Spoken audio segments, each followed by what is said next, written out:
Hello guys, welcome to Monkey DFIC.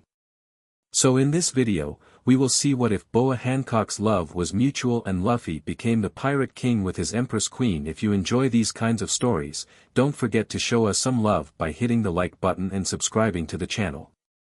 Your support means the world to us. Now, let's start the story. Chapter 1. Hearts aflame. The air crackled with excitement at Sabaody Archipelago as the Straw Hat Pirates prepared their ship for the journey into the New World. After 2 years of separation and intense training, the crew buzzed with anticipation for the adventures ahead.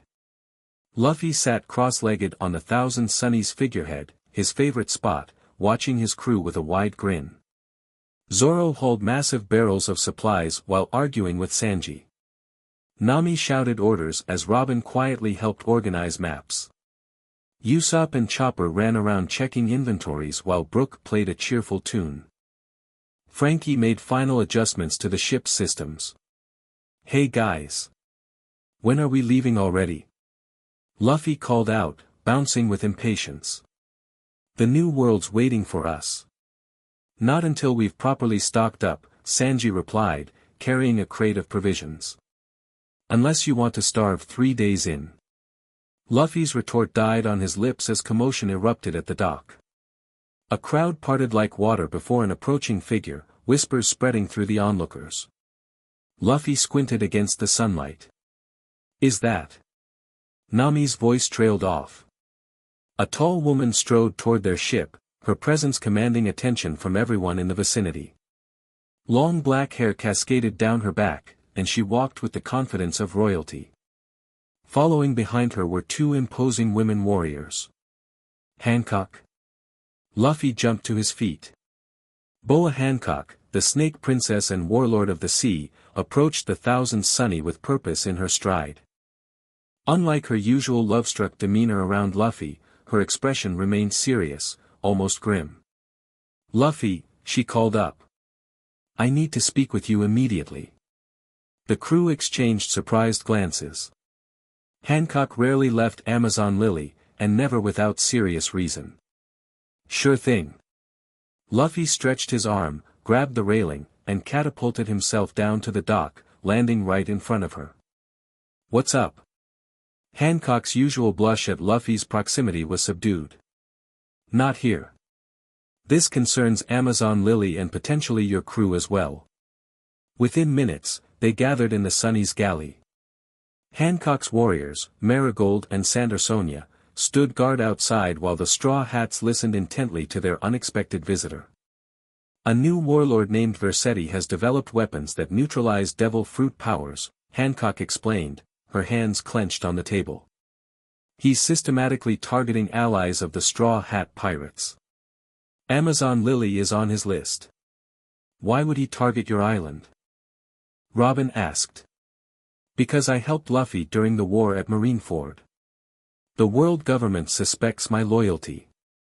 Hancock's eyes narrowed. "But there's more. Versetti claims to have information about the location of a road poneglyph." Luffy's eyes widened. "A road poneglyph? We need those to find Laugh Tale." "Exactly why I came to you," Hancock said, her gaze softening when it landed on Luffy. "His forces will reach Amazon Lily in 3 days. I've come to request your assistance." "Of course we'll help," Luffy declared without hesitation. "You helped me save Ace. I owe you big time." "This Versetti guy," Zoro interrupted, "what do we know about his powers?"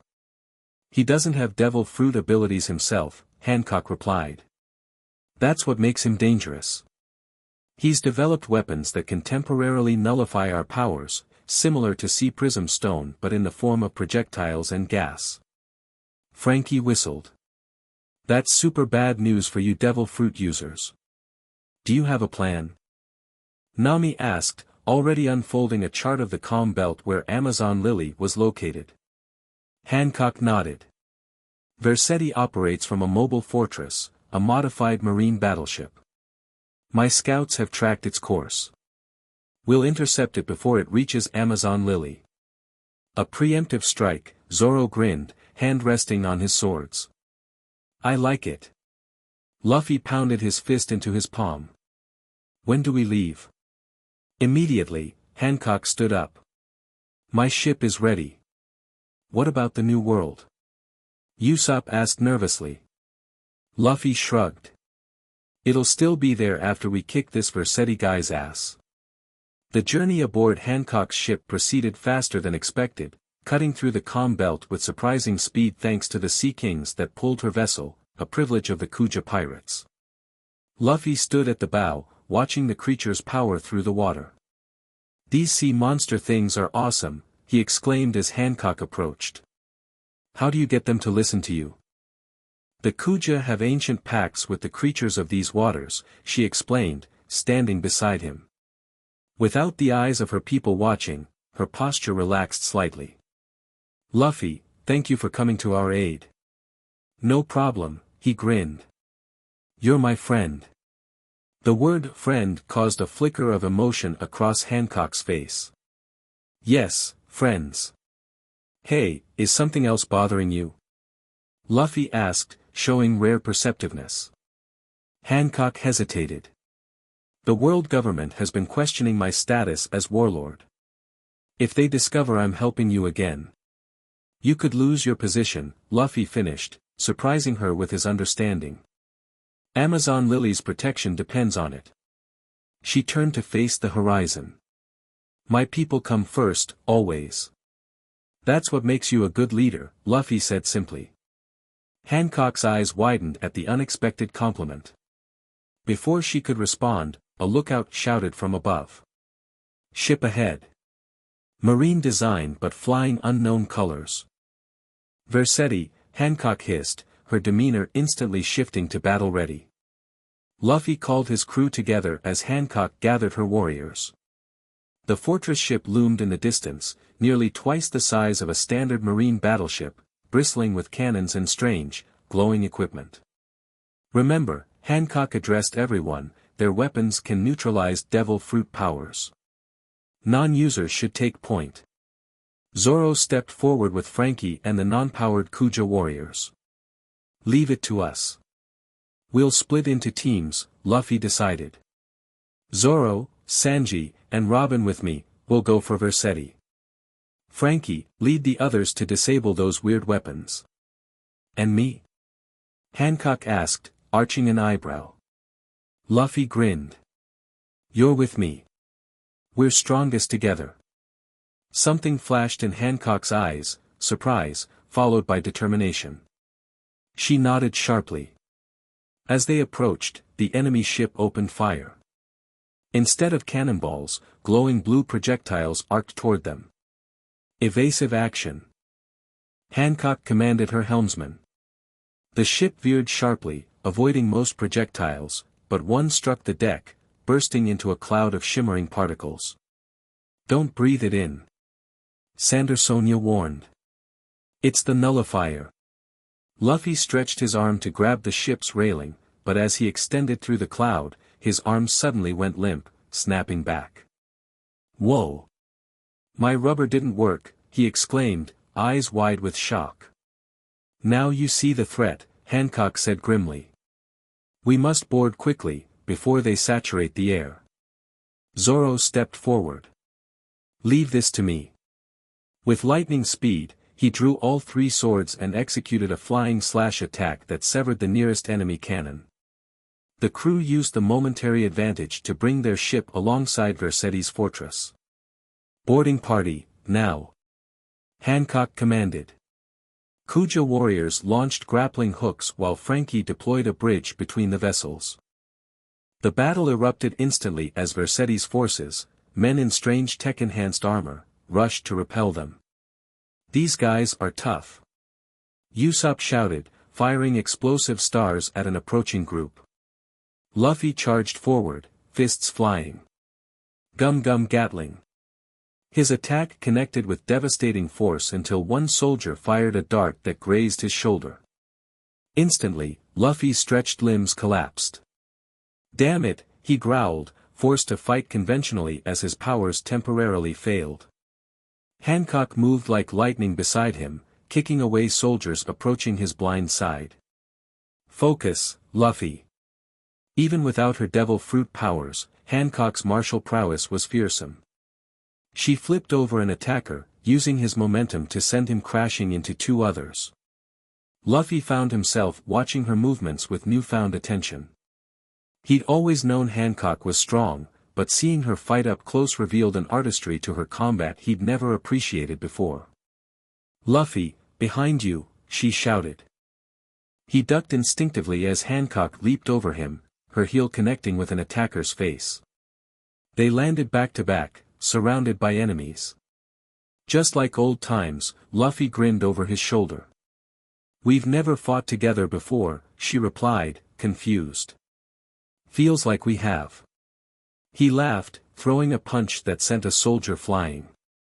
For a split second, something warm flickered in Hancock's eyes before she refocused on the battle. As they fought through the ship, Luffy noticed their styles naturally complemented each other. Where he was direct and powerful, she was fluid and precise. They moved in tandem without need for words, covering each other's openings. "The control room should be ahead," Hancock said as they dispatched the last guards in the corridor. They burst through the doors to find a man standing calmly before a bank of screens. He wore no armor, only an immaculate white suit with a marine captain's coat draped over his shoulders. His silver hair was slicked back, and a thin scar ran across his throat. "Boa Hancock," he said in a raspy voice. "The Snake Princess herself.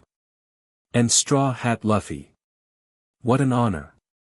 "Vercetti," Hancock spat the name like venom. "You've saved me the trouble of hunting you down," Vercetti smiled coldly. "Though I plan to deal with Amazon Lily first." "Why are you targeting my island?" Hancock demanded. "Orders from above, my dear." Vercetti gestured casually.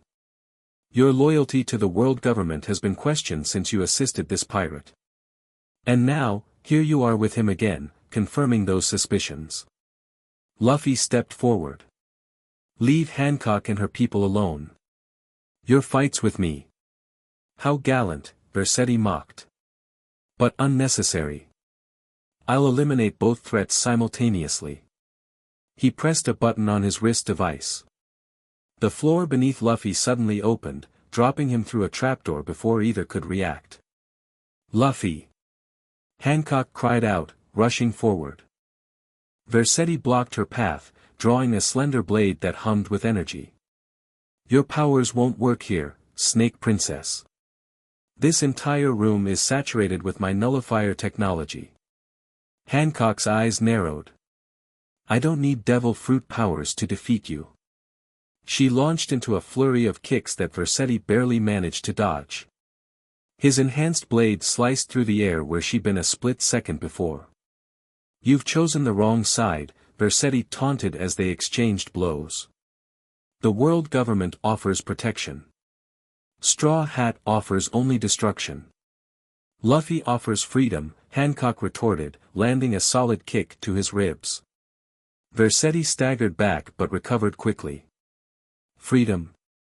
There is no such thing in this world."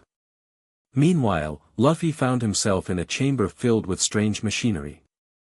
Scientists scattered at his arrival, abandoning their workstations. "Hey! Where am I? How do I get back up there?" he demanded.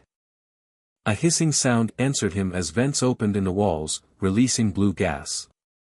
Luffy held his breath, but too late, he'd already inhaled enough to feel his powers draining away. "Crap," he muttered, feeling suddenly heavy and limited. Armored soldiers surrounded him, weapons raised. Without his rubber abilities, Luffy fell back on the training he'd received from Rayleigh, focusing on observation haki to anticipate attacks. The first soldier charged. Luffy sidestepped, grabbed the man's arm, and used his momentum to throw him into three others. More attacked from behind. Luffy dropped low and swept their legs, then delivered precise strikes to vulnerable points. Despite handling himself well, Luffy couldn't help feeling concerned about Hancock. She was facing Vercetti alone, and if the man had more tricks up his sleeve. "Gotta get back up there," he growled, fighting with renewed determination. Upstairs, Hancock was finding Vercetti a more challenging opponent than expected. His blade conducted some kind of energy that left numbness wherever it neared her skin. "My neutralizer blade," Vercetti explained, noting her reaction. "It doesn't just negate devil fruit powers, it disrupts nerve signals. One good cut, and you'll be paralyzed." Hancock maintained her distance, looking for openings while analyzing the room for advantages. She noticed a control panel behind Vercetti that appeared to regulate the nullifier gas. "Why does the world government suddenly care about Amazon Lily?" she asked, buying time while circling toward the panel. "Not the island," Vercetti corrected. "What's beneath it?" "The ancient weapons research you've been hiding." Hancock's surprise was genuine. "We hide no such research. Don't play innocent. Our intelligence confirms that Amazon Lily sits atop ruins containing knowledge of ancient weapons." His eyes narrowed. "Knowledge you've kept from the government." "Your intelligence is flawed," she replied, though inwardly she wondered about the caves beneath the island that no Kuja had fully explored in generations. A loud explosion from below shook the ship, momentarily distracting Vercetti. Hancock seized the opportunity, launching herself into a handstand and spinning her legs in a devastating attack that caught him across the chest. Vercetti crashed against the wall but recovered quickly, blood trickling from his mouth. "Impressive. I see why they call you the most beautiful and dangerous woman in the world." "You've seen nothing yet," she replied coldly. Another explosion rocked the ship, closer this time. The control panel behind Vercetti sparked and began smoking. The ventilation system sputtered, and Hancock felt a familiar warmth returning to her limbs. Her powers were coming back. Vercetti noticed the change too. "No matter. I don't need technology to defeat you." He lunged forward, blade aimed at her heart. Hancock pivoted at the last second, the blade slicing through her sleeve but missing flesh. She counterattacked with a kick enhanced by returning devil fruit power, her leg connecting with tremendous force. Vercetti flew across the room, crashing through equipment. Before he could rise, the floor erupted as Luffy punched his way through, emerging in a cloud of debris. "Hancock," he shouted, eyes quickly finding her. "Luffy!" Relief flooded her face. Vercetti struggled to his feet, blood streaming from a cut above his eye. He glanced between them, calculating odds. "You've disabled my nullifiers," he acknowledged. "But this isn't over." He pressed another button on his wrist device. Alarms blared throughout the ship. "You have 10 minutes before this vessel self-destructs," he announced. "Kill me if you wish, but you'll never escape in time." "We'll see about that." Luffy cracked his knuckles, powers fully restored. Vercetti smiled thinly. "And while you're busy here, my second ship continues toward Amazon Lily." Hancock's eyes widened. "What?" "This was merely a diversion," Vercetti laughed.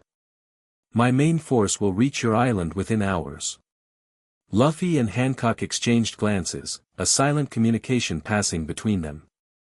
"I'll handle him," Luffy said. "You get everyone off this ship." Hancock hesitated only briefly before nodding. "Be quick." As she raced to organize evacuation, Luffy turned to face Vercetti. The warlord had drawn a second blade, both humming with energy. "Just you and me now, Straw Hat," he rasped. Luffy didn't waste time with words. He charged forward, arms stretching behind him. Gum pistol. Vercetti sliced through the air, expecting to cut Luffy's extended arm, but Luffy had anticipated this. He changed the trajectory mid-attack, his fist slamming into the floor beside Vercetti instead, creating another hole. Both men tumbled down to the level below. They landed in what appeared to be a weapons storage room. Crates of the nullifier projectile surrounded them, along with other experimental weapons. Vercetti recovered first, slashing at Luffy with both blades. Luffy dodged backward, his rubber body allowing him to bend at impossible angles. "Your fruit won't save you forever," Vercetti snarled, pressing his attack. "Don't need it to beat you," Luffy replied confidently. He coated his arms in armament haki, the glossy black hardening allowing him to block Versetti's blades directly. Sparks flew as metal met hardened skin. "What?" Versetti's eyes widened at the unexpected defense. Luffy grinned. "I've learned some new tricks." He grabbed both blades with his hardened hands, stopping them cold. Before Versetti could react, Luffy headbutted him with haki-infused force. The warlord staggered backward, dazed. 8 minutes until self-destruct, an automated voice announced overhead. Luffy didn't let up. He launched into a barrage of haki-enhanced punches that Versetti struggled to defend against. Each impact drove the warlord further back until he crashed into a rack of weapons. "Tell me about this second ship," Luffy demanded. "How do we stop it?" Versetti laughed through bloodied teeth. "You can't. It's already beyond your reach." "Wrong answer." Luffy's arm stretched back, coiling with tension. "Gum Gum Red Hawk." His fist burst into flames as it accelerated forward, slamming into Versetti's chest with devastating force. The warlord crashed through the wall behind him, landing in yet another chamber filled with navigation equipment. Luffy followed through the hole, finding Versetti sprawled across a broken control console. Maps and charts surrounded them, including one showing a course to Amazon Lily. "Last chance," Luffy said. "How do we stop your other ship?" Versetti coughed, blood spattering his white suit. "Control room, signal beacon. Destroy it, and the second ship loses its navigation data." Luffy grabbed the front of Versetti's suit, lifting him. "If you're lying, what's it matter? We'll all be dead in minutes anyway." An explosion rocked the ship, nearly throwing Luffy off balance. The self-destruct sequence was accelerating. 6 minutes to self-destruct, the automated voice confirmed. Luffy knocked Versetti unconscious with a quick strike, then ran back toward the control room. The ship was in chaos, fires spread through corridors as remaining crew members rushed to escape pods. He burst back into the control room where he'd left Hancock, only to find it empty. The main console still functioned, displaying a blinking signal that matched the coordinates on Versetti's navigation chart. "This must be it," Luffy muttered. He didn't bother with subtlety. Winding up his arm, he smashed the entire console with a haki-infused fist, reducing it to sparking rubble. 5 minutes to self-destruct. Luffy ran through the ship, following the sounds of battle. He found his crew and the Kuja warriors finishing off the last of Versetti's forces near the boarding points. "Guys! We gotta go now," he shouted. "Where's Hancock?" Nami asked, helping a wounded Kuja fighter. "Thought she was with you." "She went back for you," Sandersonia explained urgently. Luffy's eyes widened. Without another word, he turned and sprinted back into the ship's interior. 4 minutes to self-destruct. The corridors were becoming death traps as explosions tore through the vessel's structure. Smoke filled the air, making visibility poor. Luffy extended his observation haki, searching for Hancock's presence. He found her 1 level below, surrounded by falling debris. She was pinned beneath a collapsed beam, struggling to free herself. "Hancock!" Luffy shouted, jumping down through a broken section of floor. She looked up, relief and something else flashing across her face. "Luffy! The ship, I know, it's gonna blow." He reached the beam, testing its weight. "We're getting out together." The beam was massive, reinforced steel designed to support the ship's structure. Even with his strength, Luffy couldn't simply lift it. He needed leverage. 3 minutes to self-destruct. "Leave me," Hancock said firmly. "Save yourself and your crew." "Not happening." Luffy's tone left no room for argument. He examined the beam's position, noting how it was wedged against another support column. With a determined expression, he wound up both arms. "Gum Gum Bazooka." He slammed both palms against the support column. The column shattered, causing the beam to shift enough for Hancock to pull herself free. She winced as she stood, her leg was injured, possibly broken. "Can you walk?" Luffy asked urgently. She took a step and nearly collapsed. "Not quickly enough." Without hesitation, Luffy scooped her up in his arms. "Then I'll carry you." For once, Hancock didn't swoon or blush. The severity of their situation overrode even her infatuation. She wrapped her arms around his neck. "The nearest exit is 2 levels up. 2 minutes to self-destruct. Hold tight," Luffy warned. He stretched one arm upward, grabbing exposed pipes in the ceiling. With Hancock secure in his other arm, he catapulted them both upward, crashing through weakened floors until they reached an upper level. Fire blocked the corridor ahead. Luffy didn't slow down, he charged straight through, using his body to shield Hancock from the flames. His rubber nature protected him from burns, but he still felt the heat's intensity. "Left at the junction," Hancock directed. They turned the corner to find their path blocked by collapsed debris. "No way through. 1 minute to self-destruct." "We'll make our own exit," Luffy decided. He set Hancock down gently against a wall, then faced the outer hull. Taking a deep breath, he brought both arms back. Gum gum. His arms twisted together, building tremendous torque. Hawk rifle. The hockey-infused, rotating strike hit the hull with enough force to tear through the reinforced metal. Daylight streamed through the jagged hole. Luffy immediately returned to Hancock, lifting her again. "Can you see our ships?" She peered through the hole. "Yes, they're pulling away from the fortress. 30 seconds to self-destruct." "We'll have to jump," Luffy said. The gap between the sinking fortress and their escaping ships was considerable, at least 100 yards over open ocean. Hancock nodded, tightening her grip around his neck. "Do it." Luffy backed up several paces, then ran full speed toward the opening. As they reached the edge, he launched them both into the air with every ounce of strength. They soared over the water, the wind whipping past them.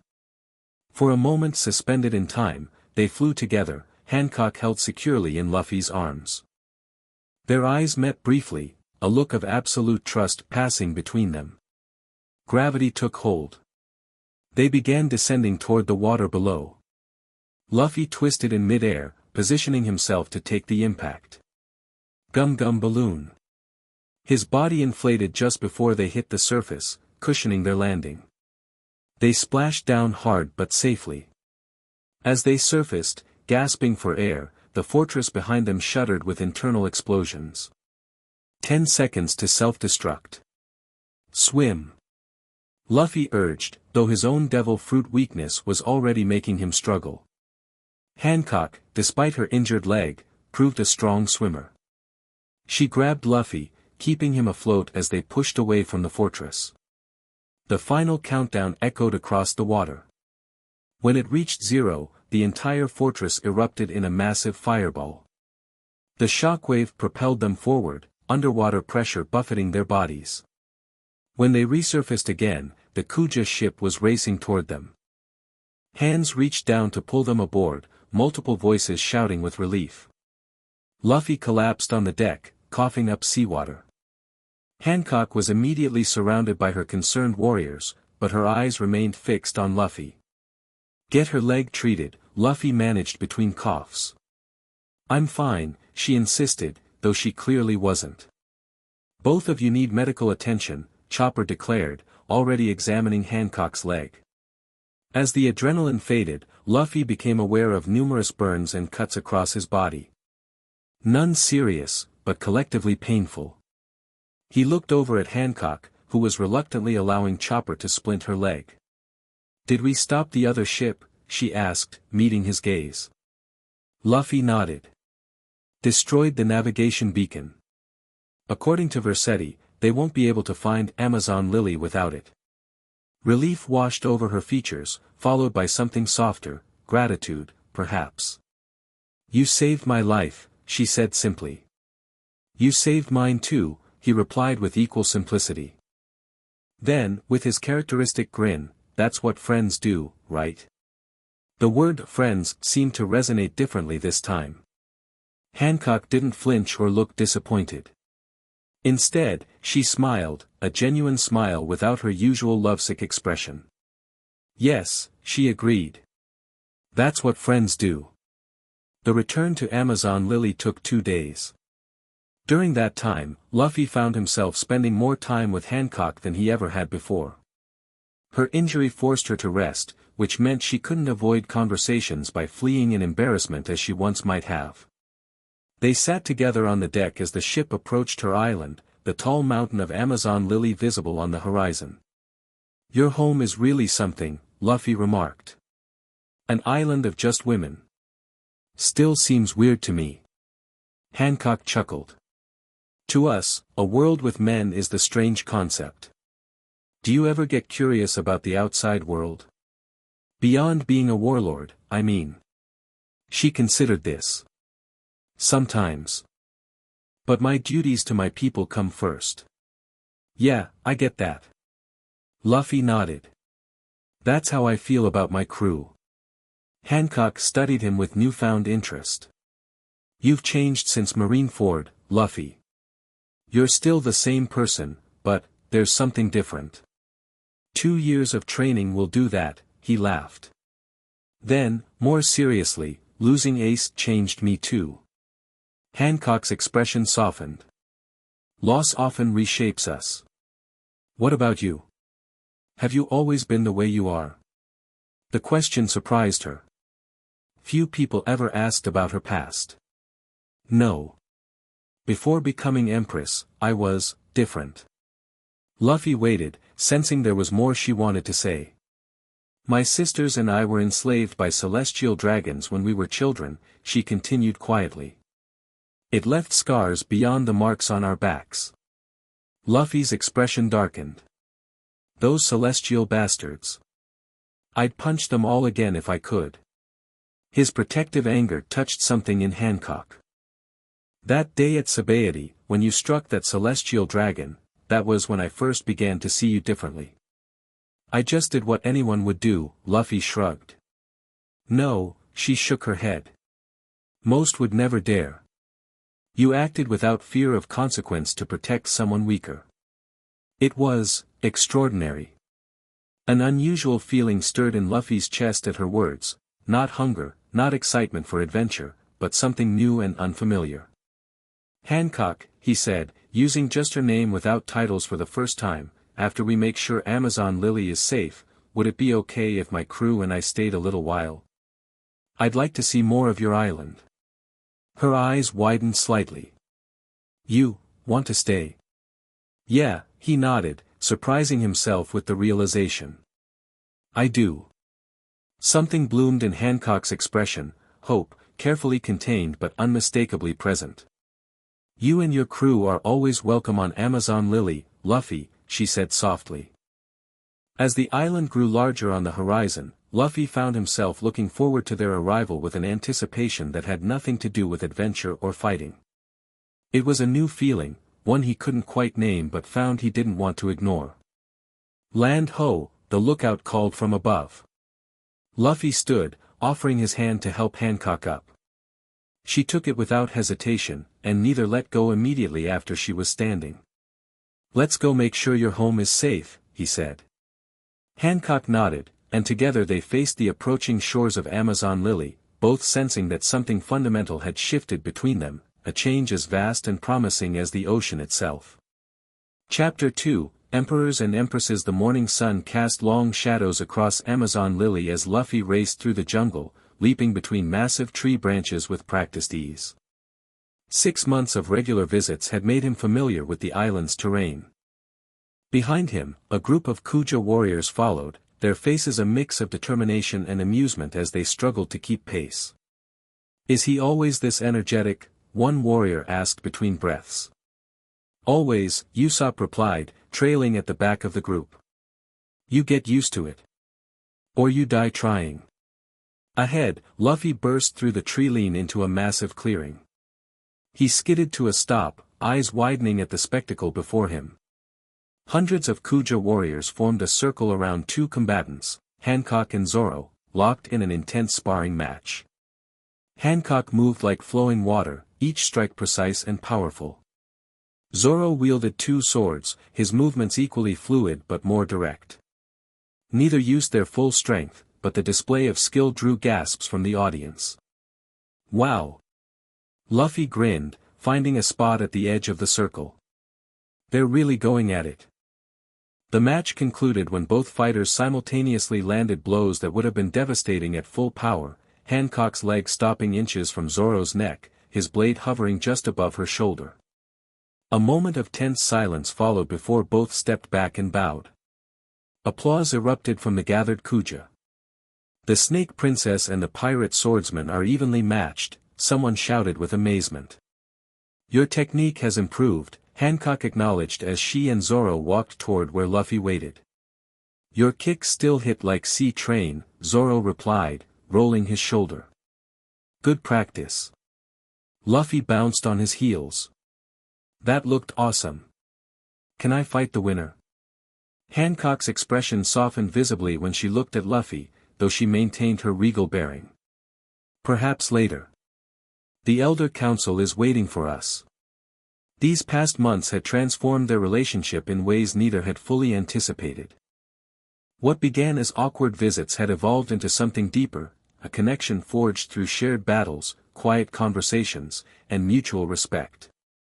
The entire island had watched with fascination as their fearsome Empress gradually revealed a gentler side around the Rubber Man, while Luffy himself seemed to have developed an awareness of Hancock that went beyond friendship. Important meeting? Luffy asked as they walked toward the city. Very, Hancock replied, her voice lowering. News from our scouts arrived this morning. It's concerning. Zoro caught the serious tone. I'll gather the others. As they entered the city, Luffy noticed the unusually tense atmosphere. Kuja warriors patrolled the walls in greater numbers, and civilians hurried about with purpose rather than the relaxed pace he'd grown accustomed to seeing. Something's wrong, he observed, all playfulness vanishing from his demeanor. Hancock nodded slightly. That's why I called for you. The Elder Council chamber was already filled when they arrived. The Straw Hat crew sat on one side, while Hancock's sisters and senior warriors occupied the other. Elder Nyan presided from the head of the table, her diminutive form belying her authority. Now that everyone's here, Elder Nyan began. Once Luffy and Hancock were seated, we must discuss the threat facing Amazon Lily. Marigold spread a map across the table. Our scouts report an alliance between two Emperor crews, Blackbeard's forces and remnants of Big Mom's fleet now led by Katakuri. Murmurs spread through the room. An alliance between Emperor crews was unprecedented. They're gathering near Rizakana Island, Sandersonia continued, pointing to a location not far from Amazon Lily. Their combined fleet numbers over 30 ships. What do they want with Amazon Lily? Robin asked, leaning forward with interest. Elder Nyan's expression darkened. They seek what lies beneath our island, ancient ruins that predate even the Void Century. Ruins? Luffy tilted his head. Like where you find poneglyphs. Exactly, Hancock confirmed. We've guarded these ruins for generations, though few Kuja have ventured deep within them. Our legends speak of great knowledge hidden there, possibly including information about ancient weapons. Nami frowned. If emperors are after this information, it's bad news for everyone, Sanji finished her thought. That's not all, Hancock added grimly. This morning, I received a summons from Marine headquarters. The world government questions my status as warlord due to my associations. Her eyes briefly met Luffy's. They demand I appear before the 5 elders to explain myself. They can't just take your title. Luffy protested. They can, and they might, Elder Nyan countered. Without warlord protection, Amazon Lily would be vulnerable to both pirates and the government itself. Silence fell as everyone absorbed the dual threats facing them, Emperor fleets approaching from one direction, world government pressure from another. So what's the plan? Frankie asked, breaking the silence. Hancock straightened, her expression resolute. I will journey to Mariehua and ensure our protection remains intact. And what about the Emperor Alliance? Zoro questioned. The Kuja will defend our island, Marigold declared. We've repelled invaders for centuries. Luffy shook his head firmly. No way. If Blackbeard and Katakuri are coming here, you'll need help. Our warriors are capable, Sandersonia began. It's not about capability, Robin interjected gently. It's about numbers. Even Amazon Lily can't face two Emperor fleets simultaneously. Tension filled the room as the Kuja and Straw Hats exchanged glances. Pride and practicality clashed visibly in the expressions of the island's defenders. Luffy, Hancock said carefully, what do you propose? I'll take on the emperors while you handle the world government, he stated simply, as if suggesting something obvious. Absolutely not, Hancock replied immediately. Facing them alone would be suicide, even for you. I won't be alone. I'll have my crew. Still outnumbered 30-1, Jinbe pointed out pragmatically. Luffy crossed his arms stubbornly. Then we'll get more allies. And who might those be? Elder Nyan asked skeptically.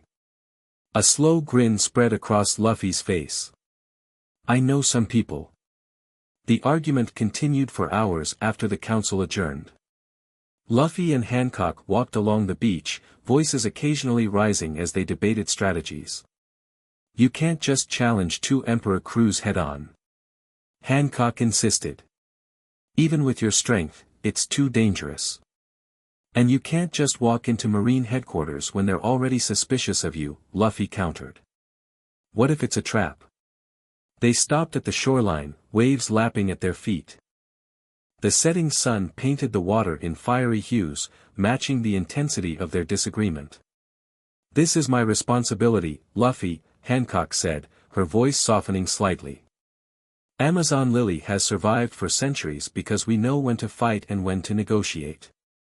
And I protect my friends, Luffy replied, equally determined. That's not changing. They stood in silence for a moment, neither willing to yield. It was their first real conflict since their relationship had begun evolving beyond friendship, and neither quite knew how to navigate it. Finally, Hancock spoke. There may be a third option. Luffy looked at her curiously. What's that? Perdition, she said, the name hanging ominously in the air. A neutral territory where underworld figures conduct business without interference from Marines or major pirates. Never heard of it. Few have. It exists in the shadow of Mariehua, hidden in plain sight. If we go there, we might gather intelligence on both threats and determine the best course of action. Luffy considered this. So we'd be going together? Yes, Hancock nodded. I can delay my response to the summons, and your crew can prepare defenses here with my warriors. The compromise seemed to satisfy Luffy. His expression brightened. A secret mission, just the two of us? It would be dangerous, she warned, though a smile tugged at her lips. We'd need disguises. No one can know the Pirate Empress and Straw Hat Luffy are there together. I'm good at disguises. Luffy declared enthusiastically. Hancock raised a skeptical eyebrow, remembering his previous attempts at stealth. We'll work on that. As they watched the sunset together, the tension between them gradually dissipated, replaced by a shared determination. Luffy's hand found hers, fingers intertwining naturally. We'll figure it out, he said with characteristic confidence. Together. Hancock's heart fluttered at both the touch and the word. 6 months ago, such casual contact would have sent her into a swooning fit. Now, while her feelings remained just as strong, they had deepened into something more substantial, a partnership rather than mere adoration. Together, she agreed softly. 3 days later, a small, nondescript fishing vessel approached the hidden docks of Perdition.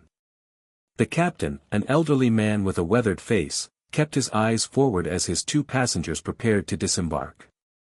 "Remember," he muttered, "I never brought you here." "Of course," replied a tall woman in a plain black cloak, her face hidden beneath a wide-brimmed hat. Beside her stood a shorter figure, similarly disguised though fidgeting noticeably. "Stop moving," the woman hissed. "You'll draw attention." "This fake beard itches," complained her companion. As they stepped onto the dock, the fishing boat immediately pulled away, disappearing into the mist that perpetually surrounded the island. Before them lay Perdition, a sprawling settlement built into a mountain face, illuminated by thousands of lanterns that gave it an otherworldly glow. "Whoa," Luffy whispered, momentarily forgetting his itchy disguise.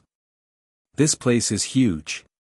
"Lower your voice," Hancock warned, though she understood his amazement.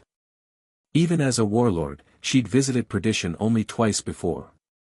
"Remember our story, we're bounty hunters looking for information, nothing more." They made their way through winding streets filled with a startling diversity of people. Unlike most places in the world, Perdition hosted Marines, pirates, revolutionaries, and civilians side by side, all observing the one inviolable rule: no conflict within its boundaries. Market stalls offered rare items not found anywhere else: weapons, devil fruits, ancient artifacts, and information, always information. It was a clearinghouse for the world's secrets, where anything could be bought for the right price. "Where do we start?" Luffy asked, his eyes darting everywhere at once. "The siren's call," Hancock replied quietly. "A tavern where information brokers gather." The establishment in question occupied a prime location overlooking the harbor. Inside, dozens of conversations created a constant murmur, each table seemingly engaged in business of questionable legality. Hancock guided Luffy to a corner booth where a thin man with spectacles sat alone, nursing a drink. "Whisper," she said simply as they sat down.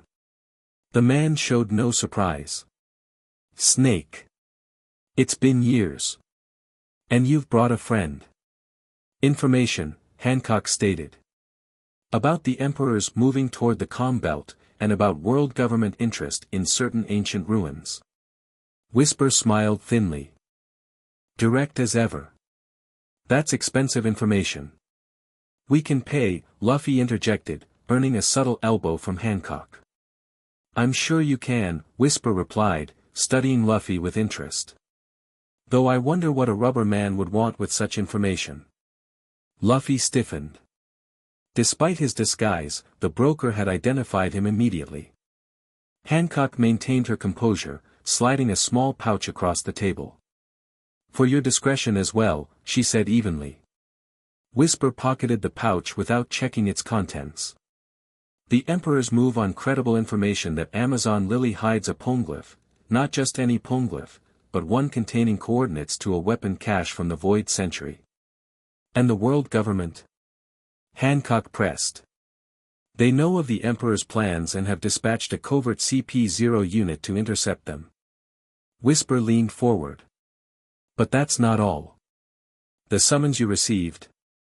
It's a pretext. Once you're in Mariewa, they plan to replace you as warlord and launch a full invasion of Amazon Lily." Luffy's fists clenched beneath the table.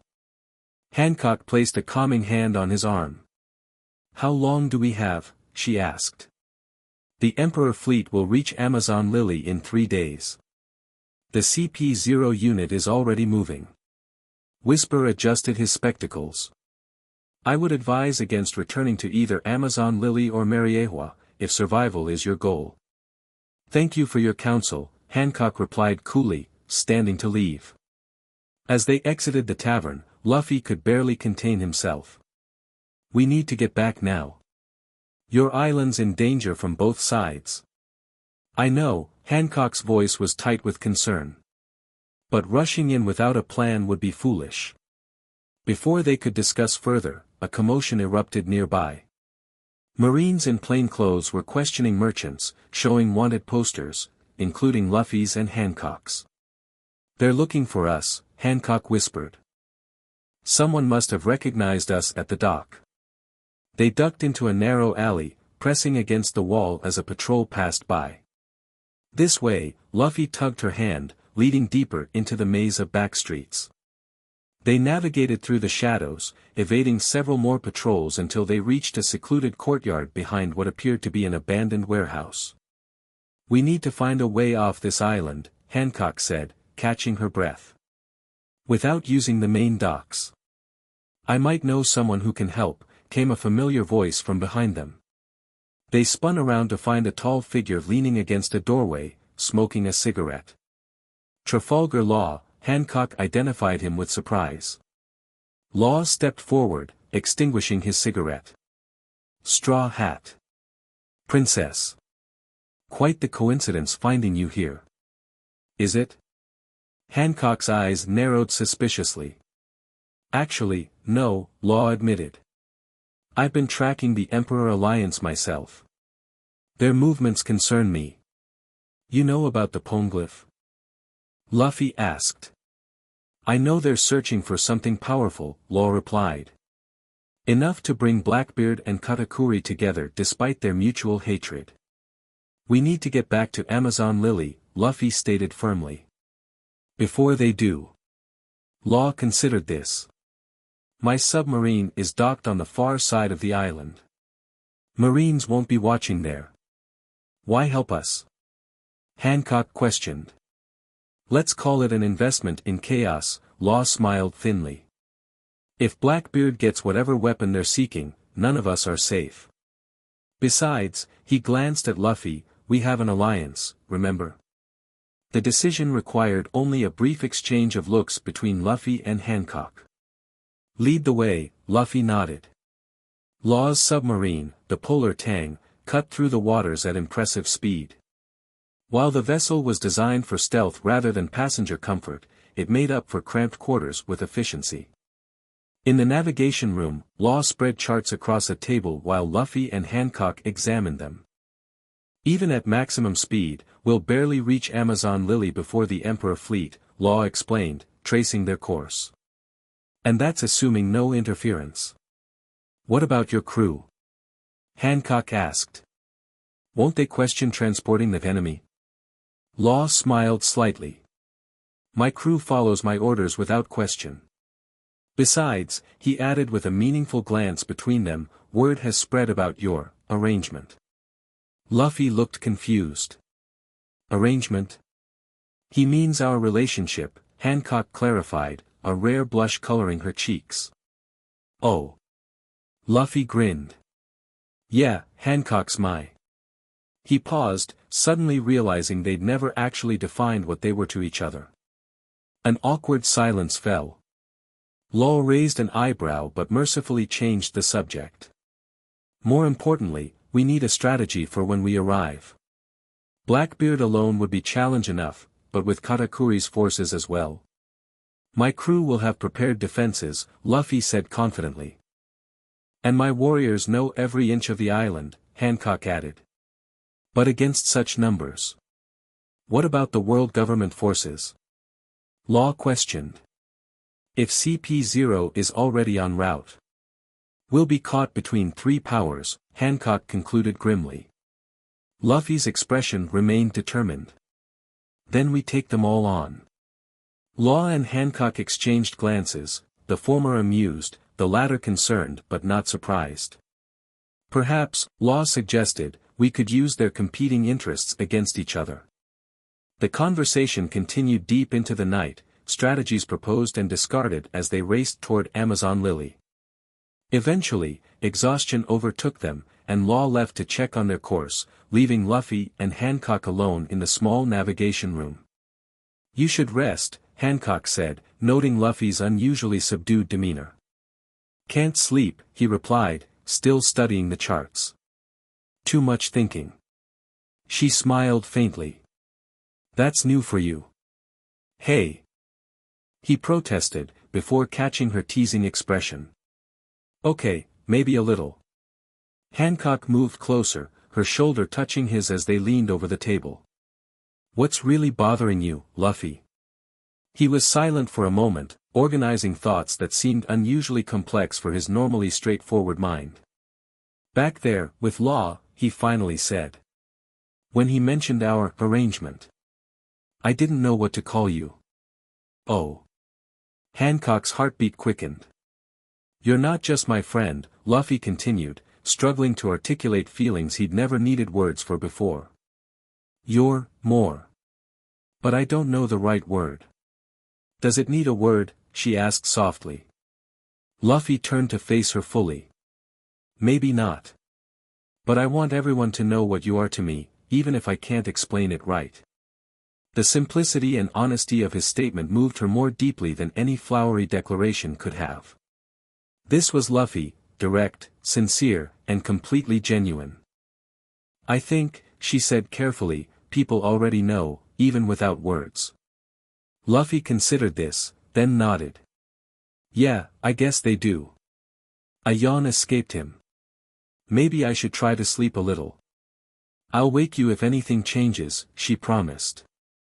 As he settled into an improvised bed on the floor nearby, Hancock remained at the table, occasionally glancing at his sleeping form.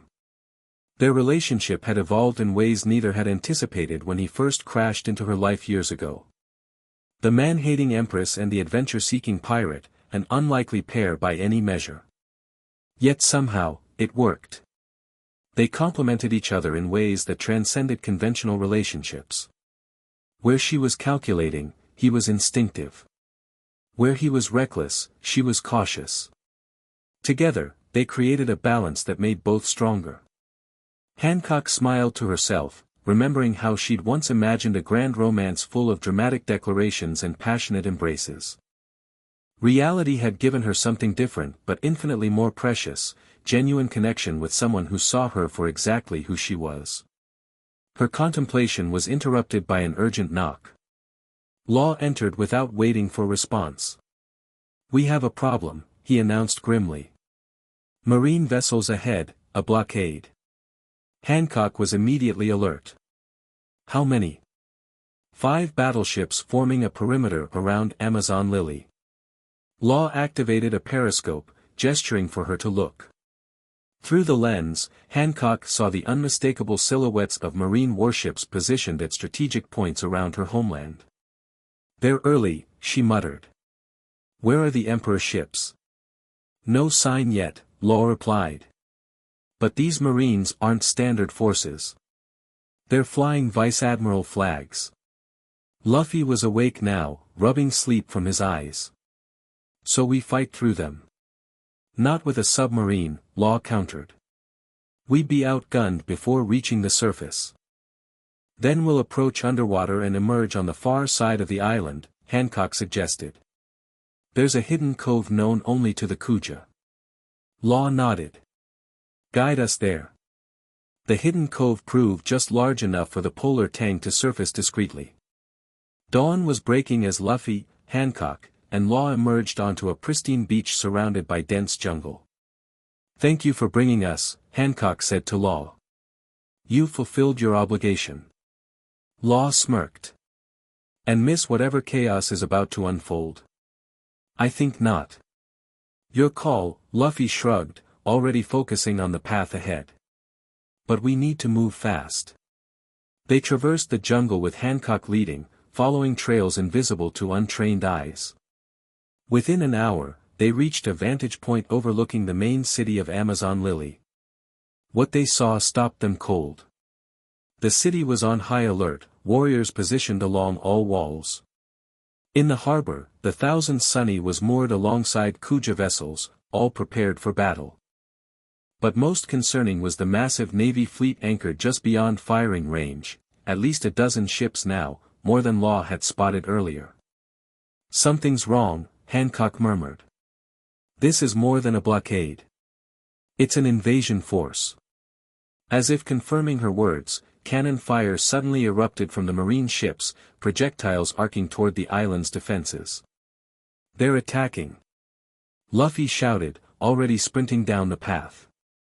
Hancock and Law raced after him, all stealth abandoned as explosions rocked the island. By the time they reached the city gates, battle had fully erupted. Kuja warriors engaged marine forces that had landed on the beaches, while the Straw Hat crew coordinated defense of the harbor. Luffy. Nami spotted them first, fighting alongside Sandersonia. Thank goodness. What happened? Luffy demanded, joining them as they repelled a squad of marines. They arrived yesterday claiming routine inspection, Sandersonia explained between attacks. Then more ships appeared this morning demanding surrender of the prohibited artifacts beneath the island. When we refused, they attacked, Nami added, summoning lightning to disperse another wave of attackers. Where are the others? Hancock asked urgently. Zoro and Sanji are defending the eastern beach, Nami replied. Robin and your sisters are protecting the elders in the central temple. Frankie and Brooke are operating defensive weapons on the walls. And the Emperor fleet? Law inquired, drawing his nodachi. No sign yet, Sandersonia answered grimly. But our scouts reported they're less than half a day away. Luffy's expression hardened. We need to end this before they arrive. Hancock nodded. I'll go to the temple. If they're seeking artifacts, that's where they'll focus their attack. I'll handle the marines on the beach, Luffy decided. I'll secure the harbor, Law offered. Keep our escape routes open. With quick nods, they separated, each racing toward their objectives. Hancock moved through the city with deadly efficiency, her knowledge of every street and passage allowing her to avoid the heaviest fighting. Citizens had been evacuated to underground shelters, leaving the streets to warriors and invaders. When she reached the central temple, she found it surrounded by elite marine forces, CP0 agents among them, identifiable by their distinctive masks. Hancock. Robin called from the temple entrance, where she used her devil fruit powers to hold back multiple attackers simultaneously. Report. Hancock commanded, immediately falling into battle alongside her. They breached the outer defenses 10 minutes ago, Robin explained, snapping an attacker's spine with extra hands. They're after something specific, coordinates or a key of some kind. The poneglyph, Hancock realized aloud. They know. Elder Nyan is guarding the entrance to the ruins with your sisters, Robin continued. But these CP0 agents are persistent. As if summoned by her words, a masked figure appeared before them, moving with impossible speed. Empress Boa Hancock, the agent spoke tonelessly. Surrender the Void Century artifacts immediately. This island is now under world government control. Amazon Lily has never been under anyone's control, Hancock replied coldly. And never will be. Without warning, she launched a devastating kick that would have shattered an ordinary opponent. The CP0 agent blocked it with one arm, the impact creating a shockwave that cracked the stone beneath them. Impressive, the agent commented. But futile. What followed was a battle of blinding speed and power. Hancock unleashed her full martial prowess, augmented by hockey that few in the world could match. The CP0 agent responded in kind, each exchange creating impacts that damaged the surrounding structures. Robin provided crucial support, using her multiple limbs to distract and hinder the agent at critical moments. Despite their combined efforts, the CP0 agent gradually pushed them back toward the temple entrance. You cannot win this conflict, the agent stated matter-of-factly. Even now, our forces secure the underwater ruins. The poneglyph will belong to the world government. The underwater. Hancock's eyes widened with realization. They're not attacking from the front. This is a diversion. She spun toward Robin. The sea cave. They must have entered through the underwater passage. Understanding immediately, Robin crossed her arms. I'll locate them. Her eyes closed in concentration as she sprouted eyes throughout the temple complex, searching. You're too late, the CP0 agent said, taking advantage of their momentary distraction to launch a powerful attack. Hancock barely managed to block, the force sending her crashing against a stone column. She recovered instantly, fury evident in her expression. No one invades my home, she declared, her body beginning to glow with power. Marrow, marrow, mellow. The heart-shaped beam shot forward. The agent attempted to dodge, but Robin's suddenly sprouted hands held him in place for a crucial second. The beam struck, and the agent instantly turned to stone. Found them. Robin announced. Eastern underwater cavern, they've breached the sealed door. Without hesitation, Hancock raced deeper into the temple, Robin following close behind. They descended ancient stairs rarely used by even the Kuja themselves, entering a network of tunnels that predated the current civilization. How did they know about this entrance? Robin wondered aloud. Infiltration, most likely, Hancock replied grimly. We've had increased trade since establishing relations with the outside world. Any visitor could have been a spy. The tunnels opened into a massive cavern illuminated by phosphorescent algae. At its center stood a pool of crystal-clear water that descended into darkness. The surface was disturbed, someone had recently passed through. There below, Hancock confirmed, already removing her outer garments to reveal battle-ready attire beneath. Can you breathe underwater? No, Robin admitted. But I can help from here. Hancock nodded. Guide my sisters here when they can be spared from the surface battle. I'm going after the intruders. Without another word, she dove into the pool, disappearing into its depths. The underwater passage twisted through natural limestone formations, occasionally opening into air pockets where ancient builders had created chambers. Hancock navigated with practiced ease, all Kuja learned to swim in these waters from childhood. After several minutes of submersion, she emerged in a vast underground chamber unlike anything known to modern Kuja. Massive stone structures reminiscent of Alabastus ancient temples filled the space, illuminated by an unknown light source that seemed to emanate from the walls themselves. And at the center, a group of CP-0 agents surrounded a stone cube covered in indecipherable markings, a poneglyph, just as Whisper had claimed. Stop! Hancock's voice echoed through the chamber as she emerged from the water. The agents turned, momentarily surprised by her appearance but quickly recovering their composure. Empress, their leader acknowledged. You're too late. We've already documented the coordinates. Coordinates to what? She demanded, circling to position herself between them and the chamber's exit. That's classified information, the agent replied smoothly. But since your island will soon be under direct world government control, I suppose it makes little difference. This poneglyph contains coordinates to an ancient weapon cache, one of 3 created during the Void Century. Hancock's expression remained neutral, but inwardly she processed this revelation with alarm. Such weapons in the hands of the world government would shift the balance of power dramatically. You'll never leave this chamber with that information, she stated calmly. The lead agent sighed. Always the hard way with pirates. He gestured to his subordinates. Eliminate her. What followed was perhaps the most challenging battle of Hancock's life.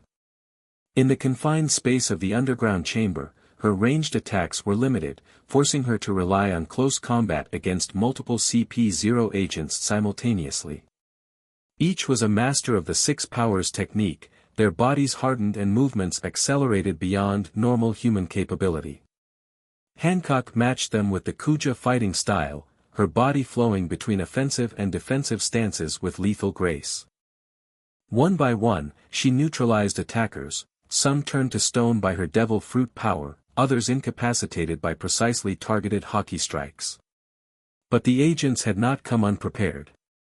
One launched a specialized net that wrapped around her, threads infused with sea prism stone that weakened her devil fruit abilities. Another struck from behind, a calculated blow to her kidney that sent spasms of pain through her body. The mighty Empress falls, the lead agent commented, approaching as his subordinates restrained her. A pity. You could have continued serving the government productively. I serve only my people, Hancock spat, still struggling despite the sea prism restraints. Your people will need a new leader, he replied coldly, raising a hand to deliver a killing blow. The cavern suddenly shook violently, dust and small stones raining from the ceiling. Everyone froze, looking upward. What was, the agent began. The ceiling erupted as a red and black blur crashed through solid rock, landing in the center of the chamber with impact enough to crack the stone floor. Hancock. Luffy's voice echoed with rage, his body radiating Conqueror's haki so intense that several agents immediately collapsed unconscious. The lead agent stepped back, visibly shocked. Straw Hat Luffy. How did he find? He never finished the sentence as Luffy moved with blinding speed, a haki-infused fist connecting with the agent's face. The impact sent him flying across the chamber, crashing into ancient stonework. Get away from her, Luffy growled, his usual carefree demeanor completely absent as he stood protectively over Hancock. The remaining agents regrouped, assessing this new threat with professional detachment. Target priority shift, one announced. Neutralize Straw Hat first. They attacked simultaneously from multiple angles, each strike precisely calculated. Against ordinary opponents, such an assault would have been instantly fatal. Against Luffy, post-training with Rayleigh, it was merely the opening move of a real fight. He dodged and countered with fluid movements, his rubber body enhanced with haki allowing him to absorb impacts that would shatter normal humans. Each counterstrike eliminated an agent from the battle, not through excessive force but through perfect targeting of pressure points and vulnerabilities. While Luffy occupied the agents, Hancock worked to free herself from the sea prism net. With concentrated effort, she managed to tear a small opening, enough to gradually restore her strength. The lead agent recovered from Luffy's initial attack, blood streaming from a broken nose as he assessed the deteriorating situation. His gaze fell on the poneglyph, then to a small device in his hand, presumably containing the copied information. Making a tactical decision, he suddenly lunged toward the underwater passage, prioritizing escape with the intelligence over continuing the fight. Hancock, now partially free, saw his intention. Luffy. The leader, he has the coordinates. Luffy turned, spotting the fleeing agent. Without hesitation, he stretched his arm, grabbing the back of the agent's uniform. No you don't.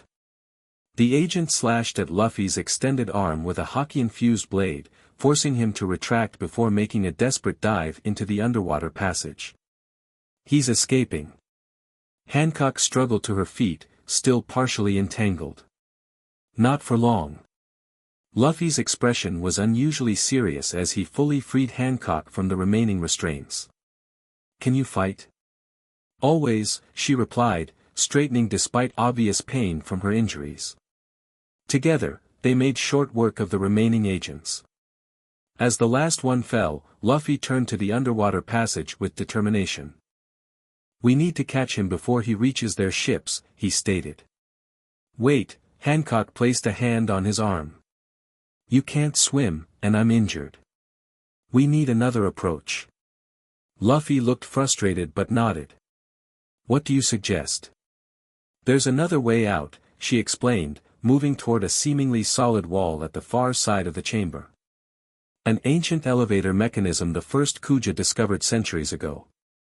She pressed specific stones in sequence, and with a grinding noise, a section of wall slid aside to reveal a platform inscribed with similar markings to the poneglyph. This will take us to the surface faster than the underwater route, she explained. We might be able to intercept him. They stepped onto the platform, which began rising the moment their weight settled on it. As they ascended through the rock, Luffy turned to Hancock, his expression uncharacteristically concerned. Are you really okay? He asked quietly. You're bleeding. Hancock touched her side where blood had indeed seeped through her clothing. Nothing serious. How did you find me?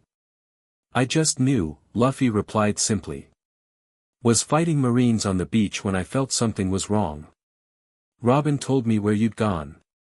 The simplicity of his explanation touched her deeply. He hadn't needed elaborate tracking or communication, he had simply sensed her danger and responded. Thank you, she said softly. Luffy's serious expression broke into his familiar grin. No need for thanks. That's what we do, right? Before she could respond, the platform emerged into daylight, not in the temple as Hancock had expected, but on a cliff face overlooking the harbor. The ancient mechanisms had deteriorated over centuries, changing the exit point. The scene below was chaotic. Marine forces battled Kuja warriors across the beaches while Straw Hat crew members coordinated defense of key positions. Law's distinctive room ability was visible in the harbor, where he systematically disabled marine vessels. There. Luffy pointed to a small group of figures racing toward a waiting submarine, CP-0 reinforcements, with the lead agent from the cavern among them. They'll escape with the coordinates, Hancock realized with alarm. Luffy's eyes narrowed with determination. No, they won't. Without warning, he scooped Hancock into his arms. Hold tight. Luffy, what are you? He leapt from the cliff, one arm stretching to grab a tree branch, using it to swing them in a wide arc toward the harbor. Hancock instinctively wrapped her arms around his neck, trusting his crazy plan despite its apparent recklessness. They landed directly in the path of the fleeing CP-0 agents, creating a small crater in the beach sand from the impact. Going somewhere? Luffy asked casually as he set Hancock down. The agents halted, quickly forming a protective formation around their leader, who clutched a small device, presumably containing the poneglyph information. Persistent pests, the leader muttered, blood still crusted around his broken nose. We have what we came for. There's no need for further engagement. Hand over the coordinates, Hancock demanded, her regal authority undiminished despite her injuries. Or what? The agent challenged. Even if you defeat us, the Emperor fleet approaches. You'll lose everything either way. As if summoned by his words, lookouts began shouting from the island's highest points. Ships on the horizon.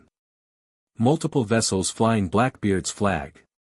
Hancock and Luffy exchanged glances, time had run out. The Emperor Alliance had arrived. The CP-0 leader smiled coldly. You see. Now you face a choice, Empress. Pursue us, or defend your homeland. You cannot do both. It was a calculated assessment, one that might have worked against anyone else. But the agent had failed to account for one crucial factor: Luffy never fought alone. Room. The distinctive blue sphere expanded around the entire group as Law strode calmly across the beach, sword drawn. Shambles. In an instant, the small device containing the poneglyph information vanished from the agent's hand, reappearing in Law's. Looking for this?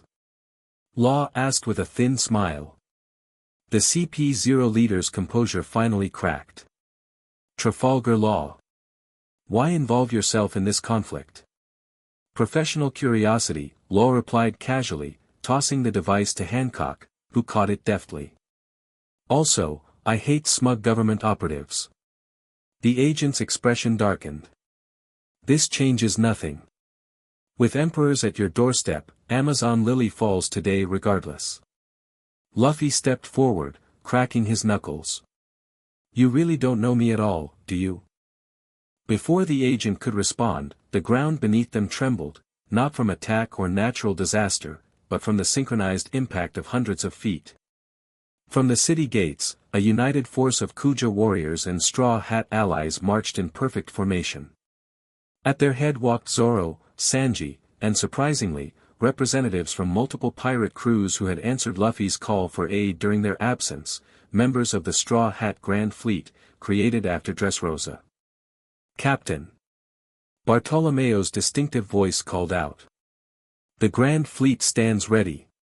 Behind them came additional ships, dropping anchor in the harbor, allies Luffy had gathered during his adventures, each answering his request for help despite the danger. The CP-0 leader's confidence visibly wavered as he reassessed the battlefield.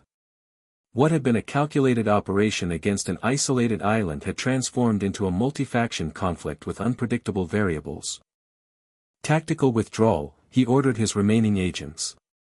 We've achieved primary objectives. Not all of them, Hancock corrected, holding up the device Law had retrieved. The agent's expression hardened. Keep it.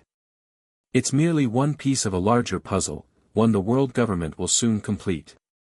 With practiced coordination, the CP-0 agents threw smoke bombs, using the cover to retreat toward their waiting submarine. Law could have stopped them with his room ability but seemed content to let them flee. "You're letting them escape?" Hancock questioned. "They'll report everything they've seen," Law explained. "Including the force gathering here. That information is worth more than capturing a few agents." Luffy nodded in agreement, his attention already shifting to the new threat on the horizon. The Emperor fleet was now clearly visible, dozens of ships approaching in attack formation. "How long until they reach us?" he asked. "Half an hour, maybe less," Zoro reported, joining them. "We've organized defenses as best we could." Sandersonia arrived with Elder Nyan, both looking battle-worn but determined. "Sister." Sandersonia embraced Hancock. "The temple is secured, but many warriors are injured." Elder Nyan studied the device in Hancock's hand. "So they found the poneglyph?" "They did," Hancock confirmed grimly. "It contains coordinates to an ancient weapon cache." "Then we must protect it at all costs," the elder declared. "If Blackbeard obtains such power." "He won't," Luffy stated with absolute certainty. "We'll stop him here." As they strategized, Frankie approached with urgent news. "Marines are pulling back. Their ships are retreating beyond the reef." Law's expression turned calculating. "They're clearing the battlefield." "For what?" Sanji questioned. The answer came from Robin, who joined them with a spyglass in hand. "The Emperor fleet has divided. Half approach from the east, half from the west, they're attempting to surround the island." "Classic pincer movement," Law noted. "Blackbeard isn't known for tactical sophistication. This must be Katakuri's influence." "Then we divide our forces too," Luffy decided. "Zoro, take the Grand Fleet east. Sanji, coordinate with the Kuja on the west." "And us?" Hancock asked, standing shoulder to shoulder with him. Luffy's eyes locked on the largest ship in the approaching fleet, a modified marine battleship flying Blackbeard's flag. "We take out the head," he said simply. "Cut off the snake, and the body dies." Law sighed. "Recklessly direct as always, Straw Hat." He hefted his sword. "I suppose I'm coming along for this suicide mission." "Only if you want," Luffy grinned. "Someone has to keep you alive," Law replied with grudging acceptance. As their allies moved to defensive positions, Luffy, Hancock, and Law made their way to the Thousand Sunny, which Frankie had prepared for battle. The ship's weapon systems had been enhanced, and coups de burst stood ready to launch them directly toward Blackbeard's vessel. Standing on the Sunny's deck, Luffy surveyed the gathered forces defending Amazon Lily, Kuja warriors, Straw Hat pirates, Grand Fleet members, and assorted allies from across his journey. They had assembled not for treasure or glory, but because he had asked. Beside him, Hancock watched with similar thoughts. In all Amazon Lily's history, never had outside forces fought to protect the island with such dedication. "This is unprecedented," she said softly. "Men willing to die for our island." "They're not fighting for the island," Law commented from nearby. "They're fighting for you too." "For us?" Luffy looked confused. Law's expression suggested he was explaining something obvious to children. "The Pirate Empress and the future Pirate King. Your relationship has changed the political landscape already. This battle merely makes it official." Hancock and Luffy exchanged surprised glances. Neither had considered the broader implications of their connection. "I never wanted to be a symbol," Hancock said quietly. "Nor I," Luffy agreed. "I just want to be free." "Perhaps," Robin suggested, joining them at the railing, "that's precisely why people follow you. In a world of calculated alliances and power grabs, you two found each other simply by being yourselves." Luffy scratched his head, still looking confused. "That sounds complicated." "I just know I care about Hancock," and I'll fight anyone who threatens her or her people."